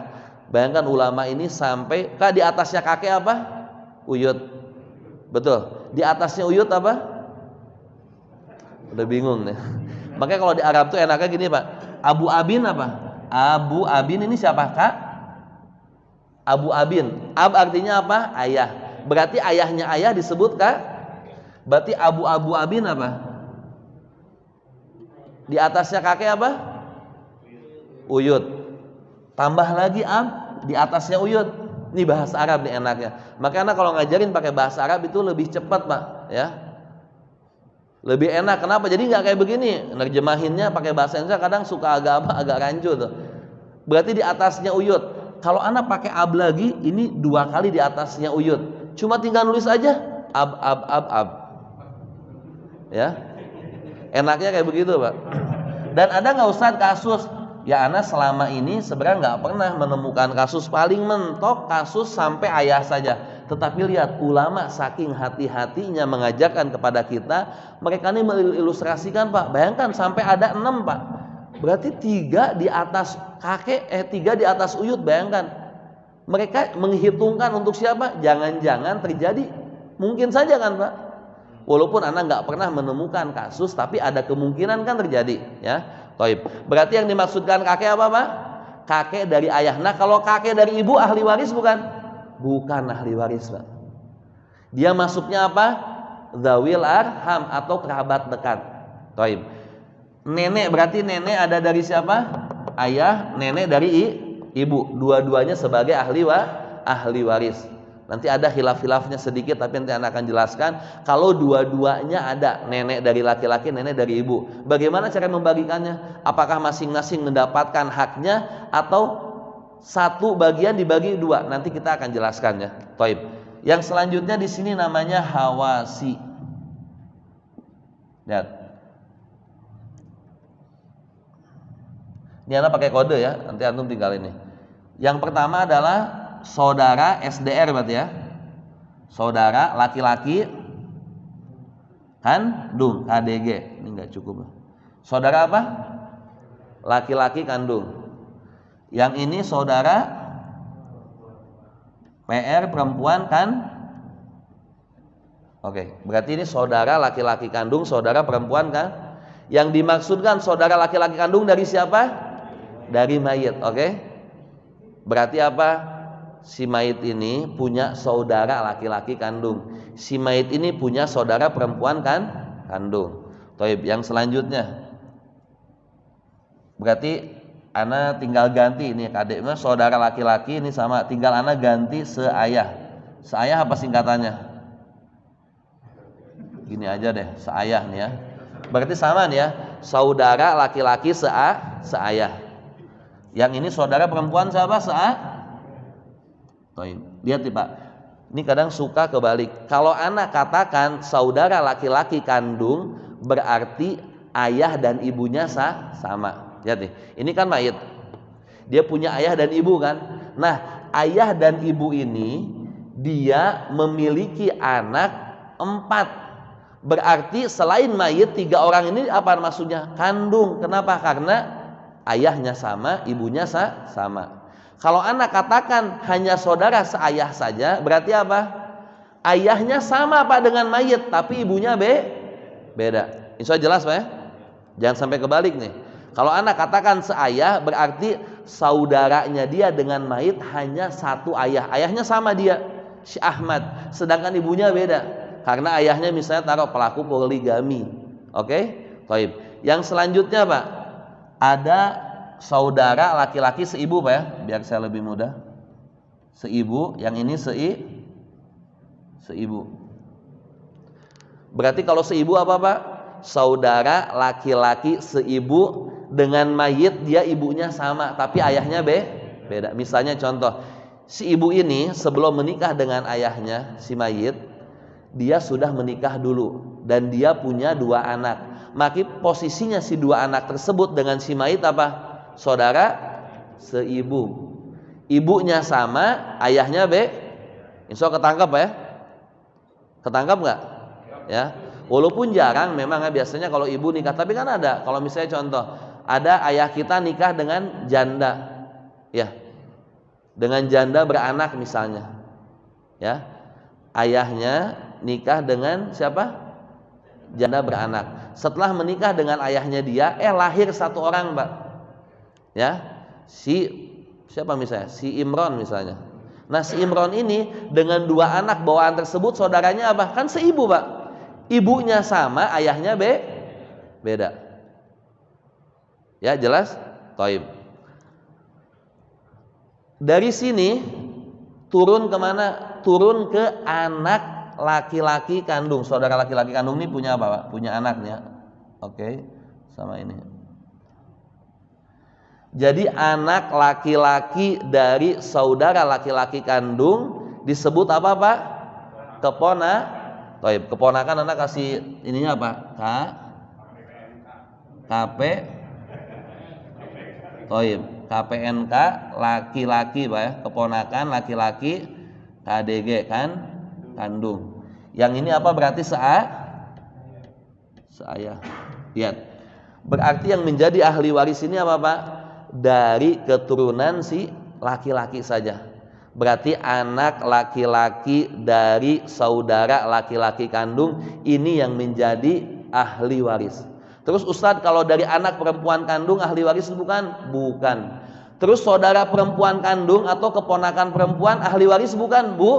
Bukan. Berarti apa? Hanya keponakan laki-laki kandung saja. Insya Allah jelas Pak ya? Taib. Yang sebelahnya keponakan laki-laki seayah. Paham gak seayah maksudnya? Berarti ini si saudara seayah nih dari mayit, dia ini punya anak Pak. Punya anak laki-laki, maka disebutlah keponakan laki-laki seayah. Insya Allah jelas Pak ya? Taib. Kita sekarang naik ke bagian atas Pak. Paman apa singkatannya? Paman, PN, kandung, KDG. Yang ini apa? Paman seayah. Taib. Yang dimaksudkan paman kandung siapa Pak? Paman kandung berarti dari mayit. Si ayah ini punya saudara. Saudaranya ini satu ayah dan satu contoh ini ayah nih ya. Dia punya kakek dan nenek ke si mayit. Berarti ini si kakek dan nenek ini dia ini memiliki 4 anak misalnya. 1 ayahnya, yang 3 saudaranya. Berarti ke si mayit 3 orang ini apa? Paman. Kalau semuanya laki-laki maka disebutkan apa? Paman kandung. Tapi kalau paman seayah maksudnya apa? Dengan si ayahnya mayit, dia saudaranya hanya seayah saja. Insya Allah mengerti Pak ya? Taib. Maka dikatakanlah paman kandung dan paman seayah. Paman seibu ada nggak? Nggak ada. Bukan ahli waris, tapi masuk apa? Zawil arham. Mengerti insya Allah Pak ya? Nah, ada 2 lagi Pak. 2 lagi adalah anaknya paman kandung, siapa namanya? Disebut apa? Sepupu. Apa nih? SPP Pak? LK. Sepupu laki-laki kandung. Yang ini apa? Sepupu laki-laki seayah. Lihat. Berarti ini apa? Anak laki-laki dari paman kandung, disebutlah sepupu. Maka sepupu kepada si mayit. Sepupu laki-laki seayah berarti anak dari paman seayah, ya. Disebutnya lebih mudah sepupu terhadap si mayit. Taib. Ini semua ada berapa? 23. Sisanya 2 lagi adalah mu'tik dan mu'tikoh. Mu'tik ini apa Pak?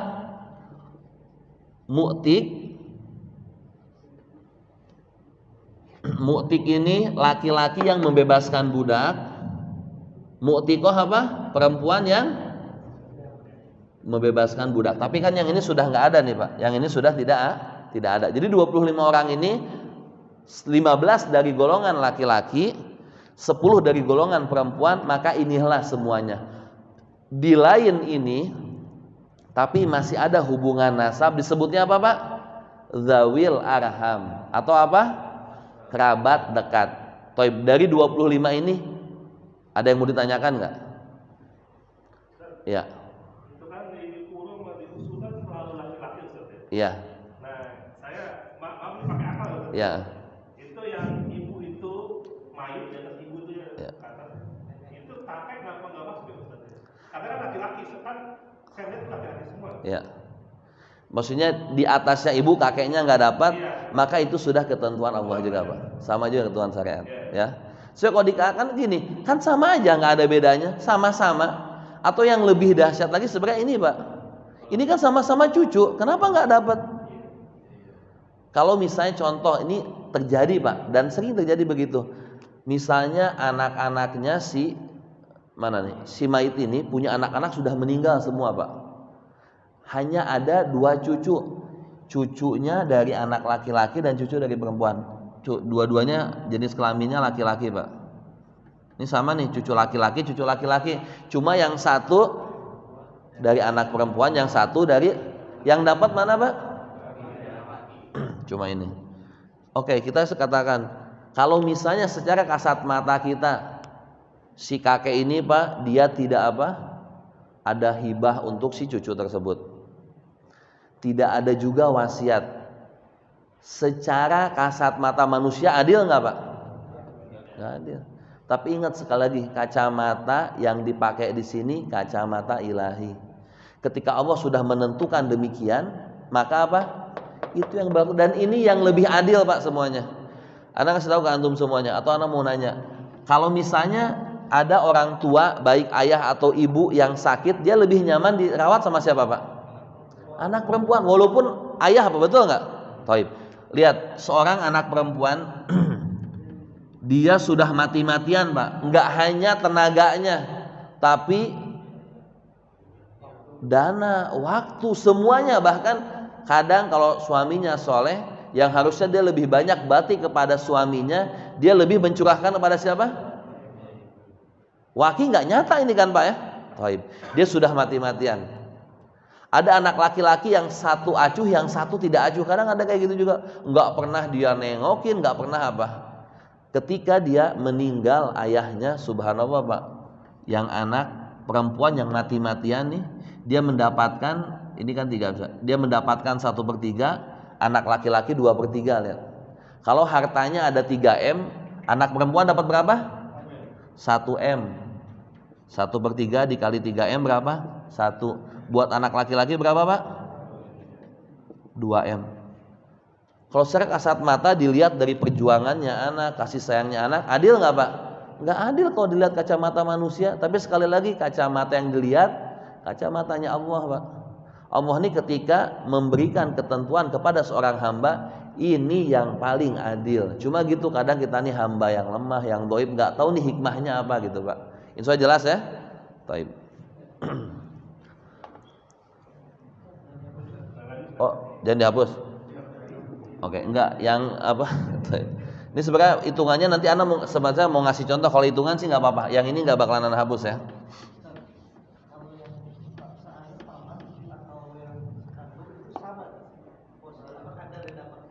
Oke, nanti kita akan masuk ke pembahasan asobah ya. Insya Allah nanti pembahasan asobah mana sih yang lebih diutamakan. Makanya ketika ada dalil mengatakan al-hiku al-fara'idhu bi ahliha fama baqiya fahuwa li aula rajulin dzakar. Berikanlah, sampaikanlah hak orang kepada orang yang berhak. Apabila ada sisa atau selebihnya, diberikan kepada anak laki-laki atau seorang laki-laki yang lebih dekat hubungannya kepada mayit. Maka lihat nih hitungannya. Nanti Anda bakal mau jelasin. Yang paling dekat kepada mayit, lihat pertama siapa? Anak laki-laki. Lalu cucu laki-laki. Lalu yang ke atas apa?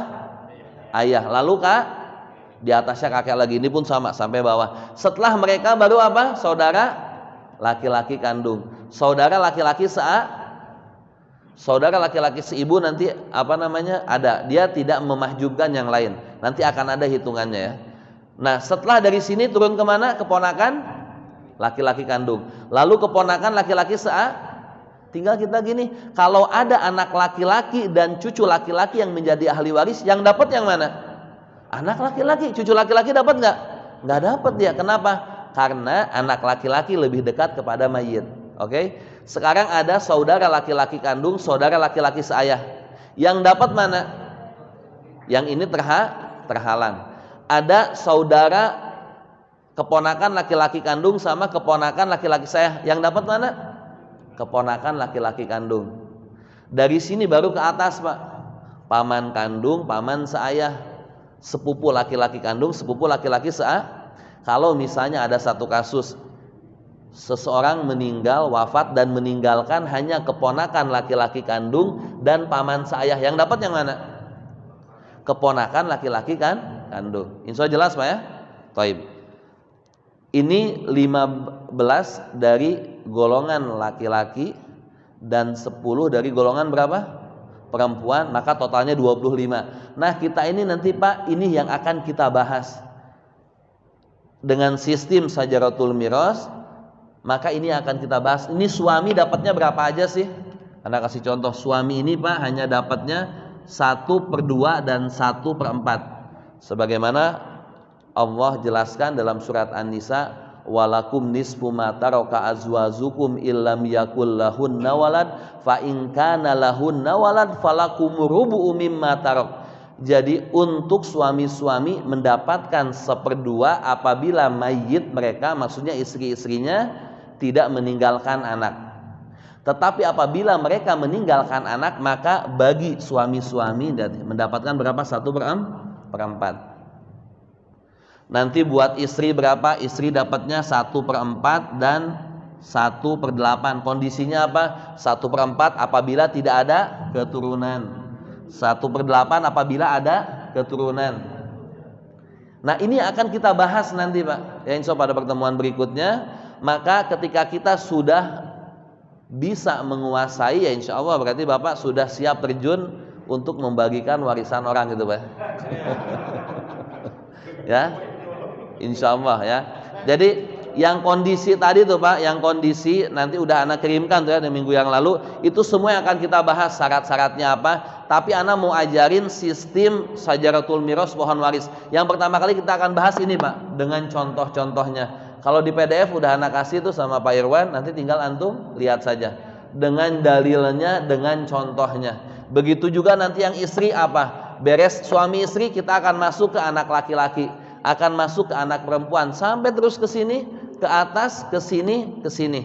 Setelah beres semuanya, barulah kita akan masuk ke permasalahan-permasalahan yang memang jarang ditemukan. Misalnya contoh, ada kasus waris orang hilang, kayak tadi ada yang nanya kan, orang hilang tuh gimana sih, bisa nggak dibagikan? Bisa dibagikan, tapi ada cara khusus.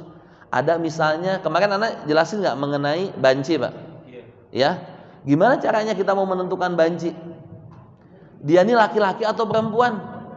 Banci lihat nih, yang kemarin nggak hadir, banci ini bukan laki-laki pengen jadi perempuan, bukan perempuan pengen jadi laki-laki, bukan, tapi memang anak yang dilahirkan dalam atau memiliki dua kelamin, Pak. Ya. Kalau hunsa ghairu muskil berarti apa? Tidak ada masalah, bisa ditentukan. Apalagi maaf, sekarang ini teknologi apa? Semakin canggih. Dari masa dini sudah bisa diketahui, Pak. Oh, si ini tuh karena gennya atau hormonnya ini langsung ditentukan dia sebagai laki-laki atau perempuan, misalnya begitu, ya. Dengan kemajuan zaman tuh ada alat-alat yang memang bisa mendeteksi dini, Pak ya. Tapi maaf kalau orang yang aduh ini apa sih? Gemulai, ya. Nah, kayak gitu. Itu bukan, maksudnya itu bukan yang dikatakan hunsa dalam syariat ini. Jadi memang ketika dilahirkan dia memiliki apa? Dua alat kelamin. Kayak contoh siapa yang TNI kemarin? Nah, itu kejadian nyata tuh. Benar apa enggak? Ya, sampai akhirnya dioperasi lah, itu enggak jadi masalah. Kalau memang benar ketika memang dokter memutuskan oh dia lebih dominannya laki-laki, ya udah jadi laki-laki. Tapi kalau misalnya ketika dia kecil nggak diketahui kan dia ini laki-laki atau perempuan. Nah, dalam syariat Islam itu dijelaskan. Maka nanti permasalahan-permasalahan seperti itu kita ini bakalan bisa masuk manakala kita sudah apa? Menguasai hitungan-hitungan ini. Ana sebenarnya nggak meminta antum hafal semua, tidak, nggak sama sekali. Minimal antum nih tahu dengan panduan buku cara mengerjakannya itu gimana. Ana nih biar lebih menarik, Ana mau ngasih contoh 2 soal saja. 2 soal, udah itu Ana tutup. Silahkan bagi antum yang mau bertanya silahkan. Ini kayak satu contoh kasus. Ada seorang laki-laki wafat. Dia meninggalkan seorang istri. Berarti apa? Tulis istri. Oke? Seorang istri. Sama 1 anak laki-laki. ANK laki-laki. Lihat. Ya. Jadi ahli warisnya siapa, Pak? Istri dan anak laki-laki. Toib. Ada bagian-bagian pasti yang sudah ditentukan di dalam Al-Quran. Maka dikatakanlah al-furudul muqaddarah fi kitabillah. Ini harus ditulis ya, dan harus dihafalkan. Ada, Pak, 6 bagian pasti yang sudah diberikan kepada 25 orang ini. Maka di luar dari 6 mustahil itu dari Al-Quranul Karim, Pak. Kecuali hanya dalam permasalahan gorowain, ada namanya thuluthul baki, nanti kita akan jelaskan. Sama di khilafnya jadwal ikhwah, hak waris kakek dan saudara. Di lain 6 itu mustahil Bapak bakalan dapatkan di mana? Di Al-Quranul Karim. Yang 6 itu apa, Pak? Yang pertama lihat, 1/2, 1/4, 1/8, 1/3, 1/6, 2/3. Hanya 6 sini saja, Pak. Oke? Hanya 6. Ini yang didapatkan di dalam Al-Quran surat An-Nisa ayat 11, 12 dan 176. Ini jangan sampai lupa nih. Kalau nanti tahu-tahu di sini didapatkan, oh ternyata bukan ada 1/7 berarti itu salah. Ya, Taib. Ada 6. Nanti akan kita bahas bagian-bagian pasti akan ini, Pak. Berarti berapa? Udah anak kasih contoh. Kalau istri ada anak berarti dapat berapa? 1/8. Ini mah contoh, nanti akan anak jelaskan pada pertemuan berikutnya ya. Kalau tidak ada anak 1/4. Berarti di sini berapa? 1/8. Anak laki-laki walaupun belum masuk, anak jelaskan ini asobah atau sisa. Asobah ini artinya apa sih? Sisa. Tulis sisa di sini, Pak. Sisa. Kalau mau dituliskan nih biar rapi, ini namanya bagian, Pak ya. Ini namanya apa? Ahli waris. Taib. Ahli waris. Taib. Lihat, Pak. 1/8 dan sisa. Gimana setelah ini mau kita ngitungin? Cara ngitungnya adalah kita akan menentukan yang namanya aslul masalah. Maka disinilah aslul masalahnya. Nah, aslul masalah ini diambil dari apa? Dari bagian pasti ini, dilihat dari penyebutnya. Maka ada lagi rumus, Pak. Dari 6 bagian pasti ini akan keluar 7 aslul masalah. Selain dari 7 ini mustahil itu benar, Pak. Contoh. Lihat, ini berarti 6 ya, karena tulis ini ya. Berarti aslul masalahnya berapa? 2, Pak.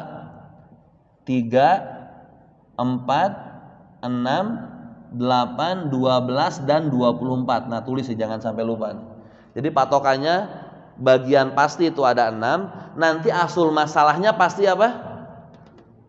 7 angka ini. Mustahil ada kalimat, ada angka di luar dari 7 tersebut. Caranya gimana? Ini 1/8. Asul masalahnya 1/8 berapa? Cari angka yang bisa membagi 8. Berapa? 8. 8 dibagi 8 berapa?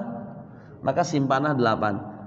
Pak, di sini yang dicari KPK-nya, kelipatan persekutuan terkecil. 24 bagi 8 bisa, Pak? Tapi apa? Ada yang lebih kecil. Berapa yang lebih kecil? 8. Berarti asul masalahnya 1/8 berapa? Kalau 1/2 asul masalahnya berapa? 2.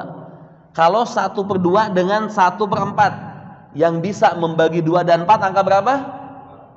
Berarti 4 simpan di sini. Menentukan asul masalah. Misalnya 1/3 dengan 1/6 asul masalahnya berapa? Kenapa 6? Bisa membagi 3 dan 1/3 dengan 1/4 berapa? 12. Kenapa? 12 bisa membagi 3, bisa membagi 24 bisa sebenarnya, tapi kenapa? Dia lebih besar, ada yang lebih kecil. Insya Allah bisa kebayang ya. Ini yang namanya apa? Aslul masalah. Aslul masalah. Ya, contoh lagi misalnya 1/6 dengan 1/8 berapa asul masalahnya? 24. 24 bisa membagi 6, bisa membagi 8. Insya Allah jelas nih ya. Taib. Lihat. Setelah kita menentukan asul masalahnya 8, kita kalikanlah 8 dengan 1/8. Berapa? Hah? Ini cara paling mudah ya. 8 dikali 1/8. Ini kembali lagi nih ke pelajaran SD nih. 8 kali 1 berapa, Pak? 8 bagi 8? Ya udah 1, maka simpanlah 1 di sini. Ya. Sisa, yang namanya sisa apa? Akan mendapatkan setelah diambil oleh bagian pasti. Berarti berapa sisanya? 7, Pak. Berarti 1/8 untuk siapa? Istri. 7/8 untuk, jelas ya. Kita kasih contoh soalnya apabila si mayit ini meninggalkan harta warisannya 8M, Pak. Berarti mana? 1/8 dikali 8M sama dengan berapa? 1M Pak. Yang ini 7/8 dikali 8M sama dengan 7M. Lihat nih, 8M dibagi 8 berapa? 1M. Ini cari paling mudah nih. 7 kali 1 7. 1 kali 1 totalnya sama nggak? 1 tambah 7 8M. Kalau soalnya 8M hasilnya nggak sama, berarti ada yang salah. Nah ini Pak, cara mengerjakan contohnya ya. Ini nanti besok pertemuan berikutnya kita akan membahas tentang ini Pak. Ketika misalnya istri, atau nggak apa-apa Bapak mau ilustrasi dari sekarang juga nggak apa-apa. Kan ada nih panduannya. Tinggal Bapak ngelihat cara menghitungnya sama kayak begini Pak. Apalagi yang di PDF itu sudah Ana jelaskan contoh-contohnya. Ada suami dapatnya sekian, dalilnya ini, contoh kasusnya ini. Ya. Itu masing-masing Ana pisahkan. Nah ini kasus-kasusnya kayak begini. Nah kita ini nanti bakalan mempelajari semuanya dengan contoh-contoh kasus yang kayak begini. Ya, insya Allah satu aja yang Ana cukupkan. Contoh soalnya, karena udah jam mau jam 9 juga. Silahkan Ana buka pertanyaan bagi yang mau bertanya. Ya, Ana kira insya Allah yang untuk 25 orang ini sudah paham semua Pak. Tinggal nanti untuk memahami bagaimana caranya Ustadz mengerjakan soal. Mungkin ini yang akan kita nanti lebih tekankan kembali. Ingat Pak, kalau Bapak matematikanya jago, insya Allah akan lebih mudah Pak ya. Ya, jadi ketahuan nanti yang banyak ngejawab ini berarti matematikanya di atas rata-rata. Ana sebenarnya punya aplikasi, cuma nanti Ana mau berikan sama antum kalau antum sudah menguasai semua ini. Ya, ini aplikasi antum tinggal masukkan aja, ada mayit ini langsung keluar Pak. Antum tulisin hartanya, langsung dibagi berapa masing-masing. Cuma tetap Ana nggak menganjurkan. Kenapa? Kalau antum nggak tahu nanti caranya membagikan, ingat ini aplikasi buatan manusia Pak. Saya ada kerjasama sama ada teman satu, dan subhanallah Ana dari dulu nggak pernah percaya Pak yang namanya aplikasi, karena setiap anak hitungkan, khususnya ketika anak perempuan ketemu dengan ini, itu hasilnya tidak sesuai dengan ketentuan Allah Pak. Namanya buatan manusia kayak gitu. Maka Ana sekarang tuh nyoba tuh sama teman, tapi ya disebutkan mau sempurna mustahil. Sempurna itu bukan miliknya manusia gitu kan. Tapi ya seminimal mungkin hal-hal yang Ana dapatkan dari aplikasi yang lain yang salah-salah, ya jangan sampai salah ketika nanti Ana publikasikan kayak begitu ya. Tapi kalau dibilang bakalan sempurna, mustahil lah, pasti akan ada salahnya juga. Sama kayak Ana kan lagi nulis buku, udah masuk ke penerbit, nanti dibilang ada nggak pasti salahnya? Pasti bakalan ada salahnya Pak. Ana beberapa kali ngedit buku Ustadz Ana yang sudah terbit, subhanallah banyak salahnya. Tapi biasanya kadang kesalahan ini terjadi karena kesalahan ketik, kesalahan ngedit yang harusnya 3 menjadi 4. Itu hal-hal yang lumrah lah ya. Tapi intinya yang Anda butuhkan, antum ini tahu nih bagiannya berapa, dan antum tahu ngerjainnya tuh kayak gimana caranya. Walaupun antum nggak mau mikir, aduh anak capek lah mikirin 2 kali 2 berapa, pakai kalkulator nggak apa-apa Pak. Ya, biar lebih meyakinkan, nggak usah antum mikir, nggak apa-apa. Pakai kalkulator, yang penting antum tahu caranya begitu. Ya, Taib. Siapa yang udah siap-siap mau bertanya? Taib, ya Pak, silakan.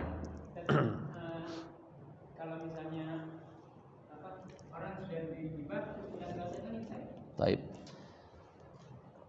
Misalnya ada orang yang sudah diberikan hibah, lalu diberikan lagi wasiat, boleh nggak? Nggak jadi masalah Pak.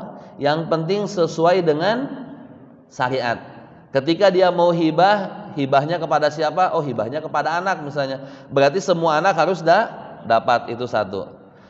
Dia mau wasiatnya dibenarkan nggak secara syariat? Oh, kalau wasiatnya misalnya kepada anak laki-laki, apa syaratnya? Wasiat tidak boleh diberikan kepada ahli waris.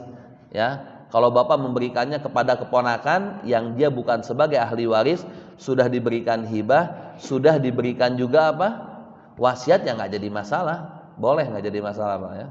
Yang penting itu syaratnya, wasiat tidak boleh kepada ahli waris, tidak boleh lebih dari sepertiga. Asalkan semua ahli waris setuju, nggak apa-apa Pak ya. Ahli waris setuju tidak mengapa. Jangankan ahli waris ini setujunya segitu. Misalnya contoh, ada ahli waris dia dapat uang 2M Pak.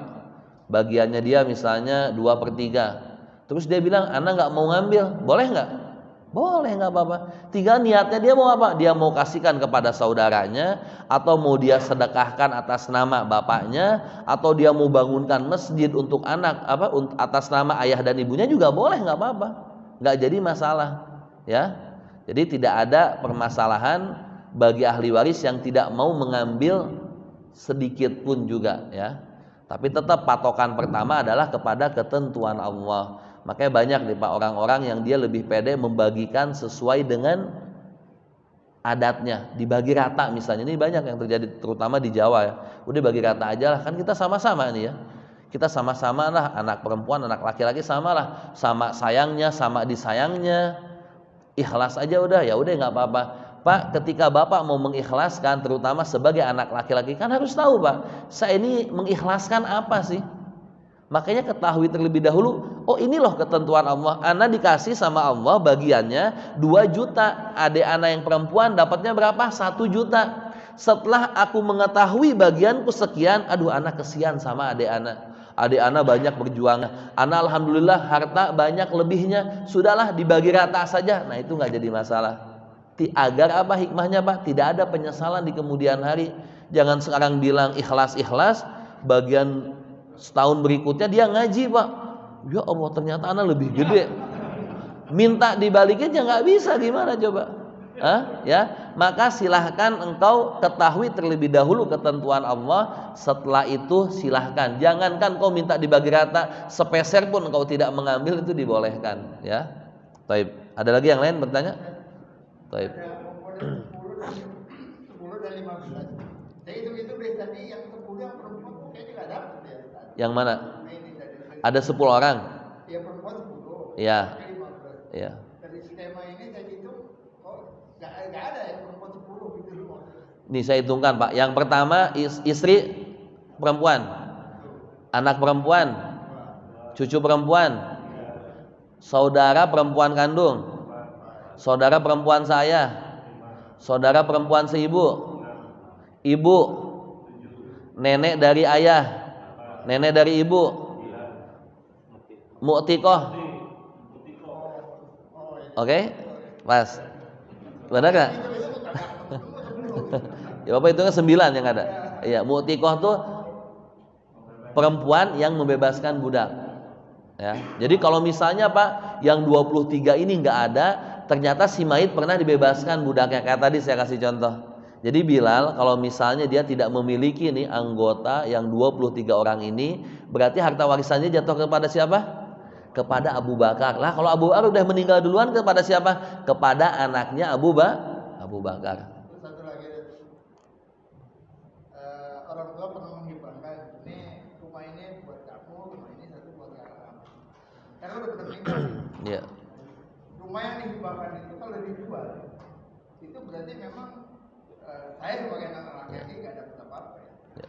Nah kalau misalnya Pak hibahnya itu secara merata kepada anak-anaknya, ya udah berarti sudah terjadi kepemilikan milikan kan. Kayak tadi contohnya, Pak nih kamu sebagai anak pertama saya kasih rumah ini, nih milik kamu, nih sertifikatnya. Yang satu punya ini udah dibagi rata nih semua. Ya udah ketika nanti ayahnya meninggal, ya ini mah milik bagiannya masing-masing. Kalaupun dia meninggal nanti milik siapa? Milik ahli warisnya. Jadi yang saudara-saudara yang sudah mendapatkan hibah yang lainnya nggak mendapatkan apa-apa gitu.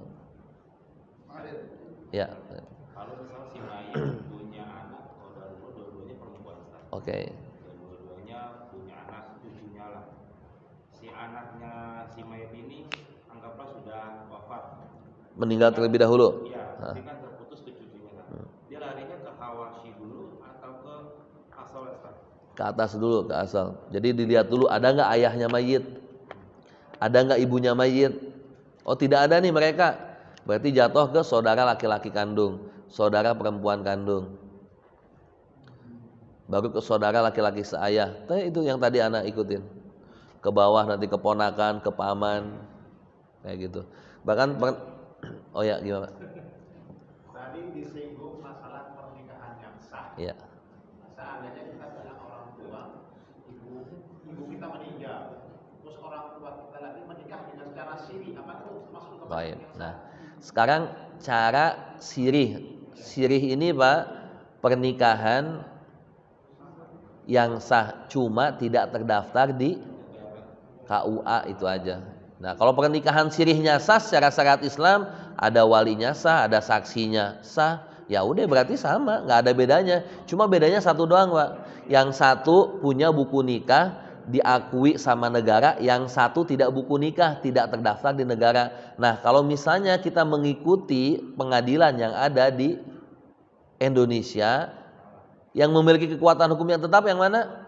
Yang memiliki buku nikah. Misalnya contoh Pak, yang satu istri pertama dia terdaftar di KUA, yang satu istri sirih nggak terdaftar di KUA.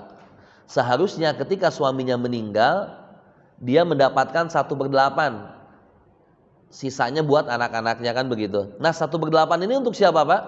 Untuk dua istri Pak. Bukan masing-masing istri 1/8 enggak ya? Satu istri 1/8, mau dua istri tetap 1/8, mau 3, mau 4 tetap 1/8. Nah sekarang kalau misalnya mereka tidak bisa kita fahamkan, engkau harus mengikuti ketentuan Allah, dia lebih pede apa? Lebih baik saya ngikuti aja pengadilan agama. Kalau di pengadilan agama hanya istri yang memiliki buku nikah yang bakalan mendapatkan. Kan bisa aja kayak begitu. Ya. Jadi dalil-dalil yang kadang anak jelasin, kalau dia mengikutinya pengadilan, ya selesai Pak, dalil-dalil yang kita jelaskan nggak ada manfaatnya. Kenapa? Karena di pengadilan agama mereka memiliki kekuatan hukum yang tetap. Kalau kata hakim tok jatuhnya sekian, ya sudah selesai. Cuma tetap kita kan fahamkan kepada ahli waris semuanya, engkau ini harus mengikuti semua ketentuan dari Allah Subhanahu wa taala. Engkau tidak mau mengikuti ketentuan Allah, ancamannya apa Pak? Nerakanya Allah, kekal di dalamnya, baginya azab yang menyedihkan. Tetapi sebaliknya, kalau engkau mengikuti ketentuan dari Allah, maka engkau akan mendapatkan surganya Allah. Ya. Nah ini yang paling susah nih, bukan ngitungin kayak begini Pak. Ini mah gampang ngitungin Pak. Bapak insya Allah mau semuanya ada, gampang ngitungnya. Cuma yang susah nih apa? Nih memahamkan sama ahli waris. Engkau mau nggak ngikuti nih? Karena maaf, orang ini Pak, kalau sudah dengan harta, dia banyak yang lupa. Udah gelap mata semuanya. Nggak mikirin itu ada ibunya, ada saudaranya, ada keponakannya. Kan begitu Pak. Ya, itu kadang, ya subhanallah, ini fitnahnya harta ini Allah terkena sama siapa aja Pak. Nggak hanya orang awam, tapi ustadz-ustadz, orang-orang alim pun banyak yang terjerumus ke dalam hal ini Pak. Banyak yang gagal Pak. Dia tahu hukumnya, dia tahu agamanya, tapi ketika dengan harta gelap Pak semuanya. Benar Pak? Oh iya boleh. Yang hibah itu Ustaz, itu nilainya kan kalau waris itu kan perempuan 1 laki 2. Ya. Kalau hibah itu sesuai syariat juga nggak? Toya. Kalau hibah ini tidak ada ketentuannya Pak. Tapi kalau mau ditanya, ulama banyak yang mengatakan yang lebih utama itu sesuai dengan ketentuan waris. Jadi kalau misalnya mau memberikan hibah, afdolnya, utamanya laki-laki itu 2. Misalnya kalau laki-laki mendapatkan rumah yang harganya 2M, yang perempuan berarti berapa? Yang 1M. Tapi itu tidak ada kepastian yang mutlak. Jadi kalau misalnya ada seorang ayah yang memberikan harta hibah untuk anak perempuannya hartanya 3M, terus anak laki-lakinya 1M, boleh nggak? Boleh Pak, nggak apa-apa. Ya, atas dasar apa? Misalnya atas dasar mungkin dia mungkin lebih membutuhkan, atau yang laki-laki sudah lebih mapan, itu nggak jadi masalah. Ya, yang penting ketika diberikan, silahkan berikan kepada semua anakmu, walaupun Pak beda-beda harganya. Karena ingat Pak, kan tidak ada yang tahu Pak, yang meninggal duluan ini si ayahnya apa si anaknya, kan nggak ada yang tahu. Makanya itu kalau udah ayah memberikan kepada anak, tidak boleh diambil lagi Pak. Ini yang sering terjadi nih. Si ayah bilang, anak ngasih kepada enteh di rumah, kadang sudah diberikan sertifikatnya, walaupun belum dibalikan nama misalnya, tapi bagian anaknya yang meninggal itu sertifikat diambil lagi Pak. Kenapa? Karena dia nggak ridho. Masa harta anak dapatnya jadi menantu, kan begitu? Hah? menantu sama cucunya. Menantunya kalau ada anak si mayit berarti dapat berapa? 1/4. Berarti harta yang sudah dia berikan 1/4 haknya si suami, Pak. Lah kalau suaminya menikah lagi gimana? Itu udah nggak ada urusan, Pak. Itu udah skenarionya Allah. Makanya itu konsekuensinya orang yang memberikan harta kepada anak dalam bentuk hibah atau hadiah, yaitu konsekuensinya nggak boleh engkau ambil kembali. Kalau engkau ambil kembali pemberianmu berarti engkau sudah berbuat zalim, begitu, Pak. Bisa jelas, Pak ya? Taib. Mungkin pertanyaan yang terakhir nih, karena sudah jam 9. Taib.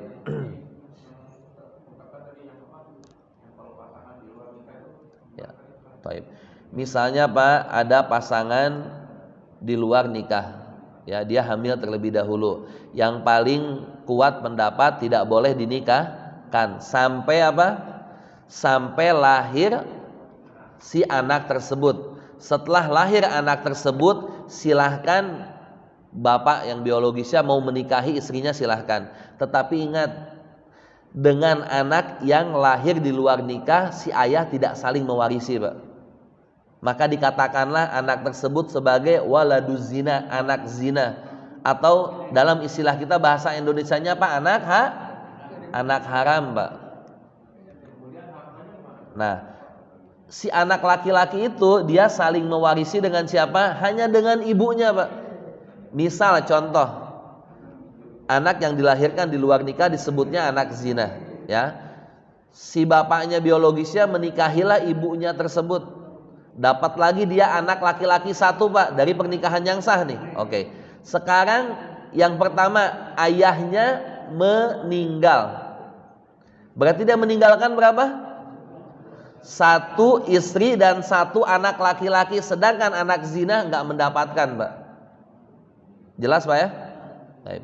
Sekarang kita rubah, anak laki-lakinya yang meninggal, Pak. Anak laki-laki dari hubungan di luar nikah, dia meninggal. Oke? Berarti dia meninggalkan seorang ibu kan? Karena dia ini akan saling mewarisi dengan siapa? Dengan ibunya. Dan dia mendapatkan saudara laki-laki seibu kan? Benar nggak? Ya, seibu nggak? Seibu. Karena apa? Ayahnya bukan ayah syar'i, Pak. Berarti hanya mereka aja berdua yang mendapatkan. Ya. Karena waladuz zina dinisbahkan kepada siapa? Dinisbahkan hanya kepada ibunya saja, Pak. Kepada ibu dan kepada keluarganya si ibu. Baik nanti saudara dari si ibu. Kalau saudara saya dapat nggak? Enggak sama sekali, Pak. Karena apa? Waladuz zina hanya dinisbahkan kepada ibu saja. Ya. Tetap walaupun milik suaminya, maka si anak yang zina nggak akan mendapatkan sama sekali. Dia jadi hanya mendapatkan dari harta si ibu aja kalau ibunya meninggal gitu. Ya. So jelas, Pak ya? Taib, sebenarnya memang yang paling enak tuh diskusi mengenai waris karena permasalahan-permasalahan yang sangat banyak sekali.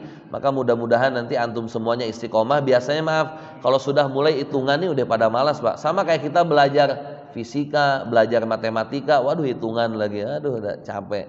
Tapi insya Allah antum ambil ibrohnya saja. Kalau antum nanti bisa membagi ini, insya Allah antum udah terjun ke lapangan juga bisa. Minimal antum ini selamat lah ketika keluarga antum menghitungkan harta warisan. Ya, jangan sampai terjerumus, jangan sampai antum meninggal, anak-anak malah ribut mengenai harta warisan. Tapi kalau antum kasih pemahaman, nih dapatnya segini-segini, sudah tinggal mengikuti saja. Anak pernah waktu itu di Sulawesi, kebetulan jemaah anak ini memang dia yang memang udah sakit. Ternyata dia udah memesankan kepada siapa? Kepada semua ahli warisnya, kepada istri dan anak-anaknya. Bahkan masih ada anak yang masih dalam pesantren, udah dikasih pemahaman, Pak. Pokoknya setelah meninggal, hubungin Ustaz Helmi, selesaikan harta warisan. Kebetulan pas lagi meninggal juga anak ada di Sulawesi, anak sempat diminta khutbah wafatnya. Udah kita jelaskan, subhanallah 2 hari berikutnya dia minta. Akhirnya udah kita pakai Zoom karena kan posisinya istrinya ini dalam masa idah kan. Udah anak jelasin semuanya, subhanallah Pak, rapi semuanya, beres, menerima semuanya. Kita jelaskan walaupun engkau ini sudah memiliki haknya masing-masing, ingat kewajiban sang anak wajib bakti kepada siapa? Kepada sang ibu. Ibu kalau sudah tidak memiliki nafkah, tidak bisa mencari nafkah, berarti anak laki-laki yang wajib menafkahinya. Walaupun engkau sudah memiliki harta masing-masing, ada engkau saling membantu dengan saudara laki-lakimu dan saudara perempuanmu. Nah itu yang paling penting sebenarnya. Ya, Taib, insya Allah mudah-mudahan apa yang kita sampaikan bisa kita aplikasikan dalam kehidupan kita. Mudah-mudahan bermanfaat semuanya. Taib, mungkin bulan depan Anda masih belum tahu kalau misalnya Ramadan tuh gimana? Antum pada sibuk kerja misalnya Ramadan kan biasanya mungkin dirubah ya, waktunya mungkin ba'dal asar. Kira-kira bisa juga ya. Harinya apa misalnya hari Sabtu apa Minggu atau bebas? Hah? Apa? Oh, antara Sabtu Minggu gitu ya. Ya boleh lah antara Sabtu dengan Minggu ya. Takutnya nanti Ana mungkin nggak bisa ngisi di bulan depan karena Ana udah ada janji gitu ya. Takutnya tetap kalau nggak terlaksana mungkin Ana bisa tetap itu di akhir bulan minggu keempat di bulan Maret. Tapi takutnya nggak bisa nanti mungkin Ana majukan aja undurin ke Ramadan gitu ya, ke Ramadan ya. So mudah-mudahan nih sekalian, biasanya kan di sini ada buka puasa juga Pak ya, mudah-mudahan nih sambil bisa juga sama-sama buka puasa. Terus antum yang belum hadir atau yang belum ikut gabung dengan dengan grup, silahkan masukin Pak ya, minta ke Pak Irwan nanti ya, biar nanti Anak mau ngirim-ngirim file misalnya tentang pembagian harta warisan, kasus-kasus yang sudah pernah Anak selesaikan Pak. Jadi bisa antum lihat-lihat aja, oh ternyata kayak begini. Siapa tahu mungkin ada yang mau antum tanyakan, kasusnya ini sama. Atau antum pengen tahu lagi ini kenapa ya ada angka 3, angka 4. Karena yang setiap Anak nyelesaikan tuh Anak tuliskan secara bagannya, dan Anak jelaskan juga dengan dalil-dalilnya dan dengan contoh ada hartanya gitu ya. Silahkan nanti antum bisa istifadah dari soal-soal yang sudah Anda selesaikan. Baik, itu saja mungkin yang bisa Anda sampaikan. Kita tutup dengan membaca doa kafaratul majlis. Subhanakallahumma wa bihamdika asyhadu an la ilaha illa anta astaghfiruka wa atubu ilaik. Wa akhiru da'wana anil hamdulillahi rabbil alamin. Wassalamualaikum warahmatullahi wabarakatuh.